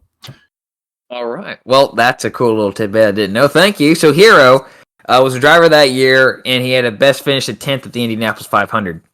Then 1996, rookie Jeff Kosnoff took over driving duties, and the team struggled, gathering a best finish at 16th at Cleveland. Tragically, the race after Cleveland was Toronto, where Kosnoff died as a result of his injury sustained in a crash during the race. The team did not participate in the following race at Michigan, and Max Pappas was tapped to fill 3 of the final 4 races, finishing a best of 9th at Road America. They did not participate in the race at the streets of Vancouver. The next 3 seasons continued to be a struggle with only 14 top 10 finishes among 2 cars for each of those seasons. Cristiano D'Amata scored the team's best career finish to date in 1999 at Nazareth, which was a 4th. In 2000, the team was solely owned by Cal Wells and had their best season. Oil Serbia scored 10 top 10s in 20 races, including the team's first podium at Detroit. D'Amata scored 9 top 10s, scoring 2 podiums, and PPI's first victory in the now demolished Chicago Motor Speedway. Following the 2000 racing season, PPI and Toyota ended their relationship, and PPI closed its off-road and open-wheel programs to focus solely on NASCAR. So PPI began NASCAR operations in the year 2000 with support from Ford and Tide in a car numbered 32, the Tide Ride, the one that Rob and I, I grew up with. Rob, you may have grew up a little bit with Ricky Rudd there. I more or less knew it as Ricky Rudd, but when this ride came around, I pretty much fell in love with it too. Absolutely. Road course standout and kart driver Scott Pruitt was named the driver. It was a horrible season. Pruitt DNQ'd 6 times in 34 races. that season, including 3 of the first 6 and Watkins Glen in August. He finished 37th in the final standings with a best start of 2nd in Las Vegas and a best finish of 10th at Indianapolis. I was just about to note that. I was like, he got a top 10 at the Brickyard that year, though. He did. The whole entire year outside of that was literally nothing. A complete disaster. Well, It was, to me, it was like, when as a child watching that, I'm sitting here thinking, man, IndyCar drivers really should not try NASCAR. Yeah. It dates all the way back to that point. I mean, other than Tony Stewart is like the only successful open wheel. Stewart coming over in '99 literally kind of kicked off that whole 2000s run of guys coming over thinking they could do it. And the problem was Stewart was so successful they thought, oh, this must be no. No, you just have to be Tony Stewart, who is basically a reincarnated, even though he's still alive, AJ Foyt. Absolutely. You're spot on. So Andy Houston also made 5 starts for the team in 2000 in the number 96 with backing from McDonald's. His best start was 30th at Rockingham in the fall, where he did also have a best finish of 28th. In 2001, Ricky Craven succeeded Pruitt into 32 as he was let go at the end of the 2000 season. PPI and Craven vastly improved on the previous year, finishing 21st in the final standings. And after starting 6th, he won the fall race at Martinsville, and that was Craven's and PPI's first victory in the Cup Series each. And 2 months earlier, Craven actually won the pole and finished 2nd at a rain-shortened race at Michigan. And then Andy Houston, who made his 5 starts previous year, went full-time in 2001 in the number 96 beautiful McDonald's Ford, and it started the season off right with a 9th place starting spot in the Daytona 500, but was caught up in the big one on lap 73. Then he DNQ'd 3 of the next 5 races and 8 times total through the first 28 races before the team disbanded following the inaugural race at Kansas. So this team did not make it all the way through the year. Unfortunately, such a good-looking car, though. And I was so sad to learn that I didn't watch him at the 2001 Kmart 400. Ironically, I wanted to note this here. I actually have this car as a diecast. It's the coolest diecast I ever owned. But the craziest thing about this is their last ever start was their second best finish of the season. Yes. This is one of my first diecasts. The McDonald's car was one of my first diecasts. It was a 1/24th, and then I later, just recently, within the last couple of years, purchased the 1/64th scale, and another Hot Wheels one. Hot Wheels, we need you back as a diecast provider, please. All right. 2002 was again a season of improvements for Craven and PPI. Now only a one-car team, the pair didn't win a race, but finished 15th in the final standings. In 2003, the team switched to Pontiac. Craven and PPI earned their final career wins at Darlington in the nose-to-nose finish with Kurt Busch. And despite earning the same amount of top 5s, 3, and one fewer top 10, 8, compared to 2002, the team average finish dropped 5 positions, as did their final standings, which was 27th. For 2004, the team switched to Chevrolet as Pontiac had departed the sport. Ricky Craven returned, but did not finish inside the top 10 at all through the first 24 races, and Bobby Hamilton Jr. replaced him. However, Craven did make one final start with the team a couple races later at New Hampshire, which is his home race. He's from the state of Maine.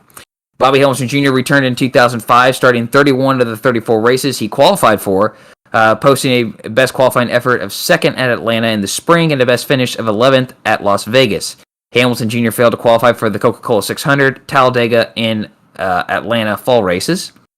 He finished 36th in the final standings, and Rod Fellows qualified the car at Sonoma and Watkins Glen, starting 43rd and 37th, and then finishing 8th and 25th, respectively.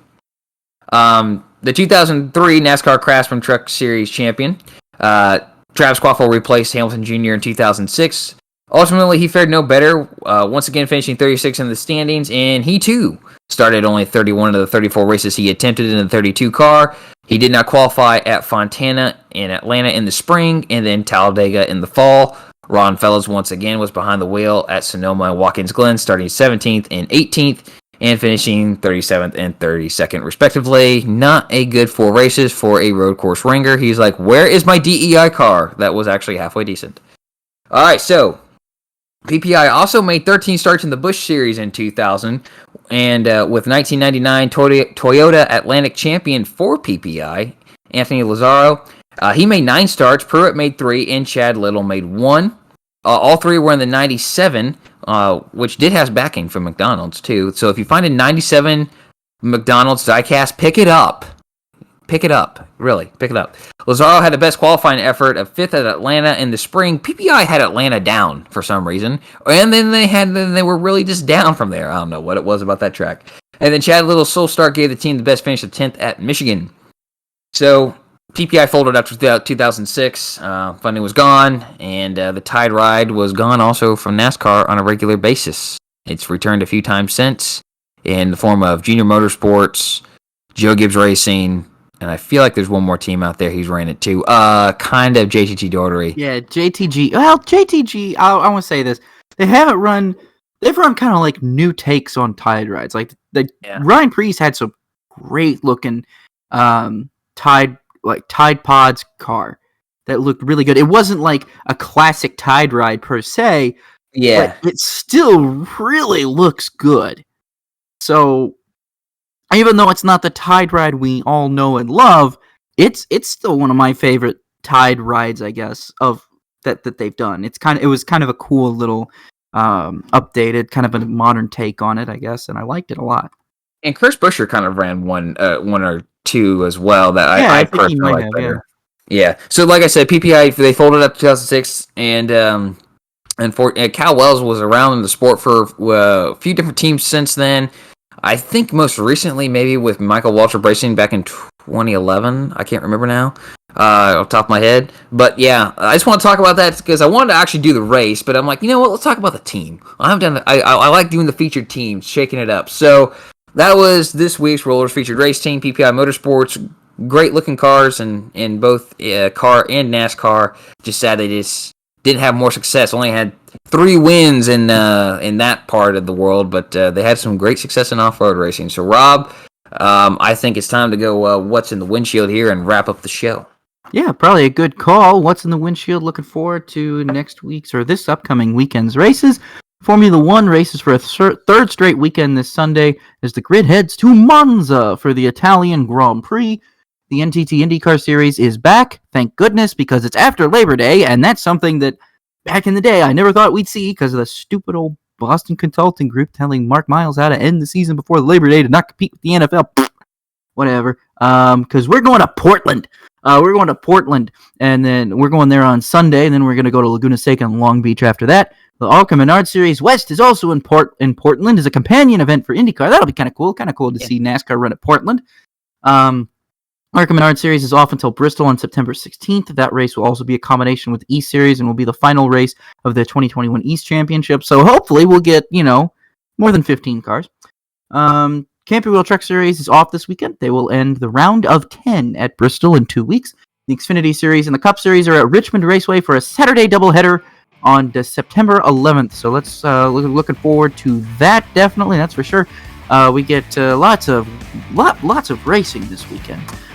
So that is all it is. That's it for the show. Hey, man, I don't know how long we've gone, but I think I had great discussions with Josh today. I hope you guys have enjoyed our discussions. We are going to send the show away. Thank you so much for listening. Don't forget to follow us on social media. I'm rpeters33. That's RPEETERS33. Josh is at roller_01, ROLLER_01. Our show can be found at Robin Roller, spelled just as it sounds, ROBANDROLLER. And enjoy the racing this weekend. We've got Saturday night short track racing for NASCAR. We've got one of the best tracks, one of my favorite personal Formula One tracks in Monza. We've got, heck, we've even got ARCA at Portland. We're racing IndyCars at Portland. Can't get any better than this weekend. Hope you had a great Labor Day, everybody. Thank you so much for listening. For Josh Roller, my name is Rob Peters, and this has been the Racing with Rob and Roller podcast. Have a great week, everybody.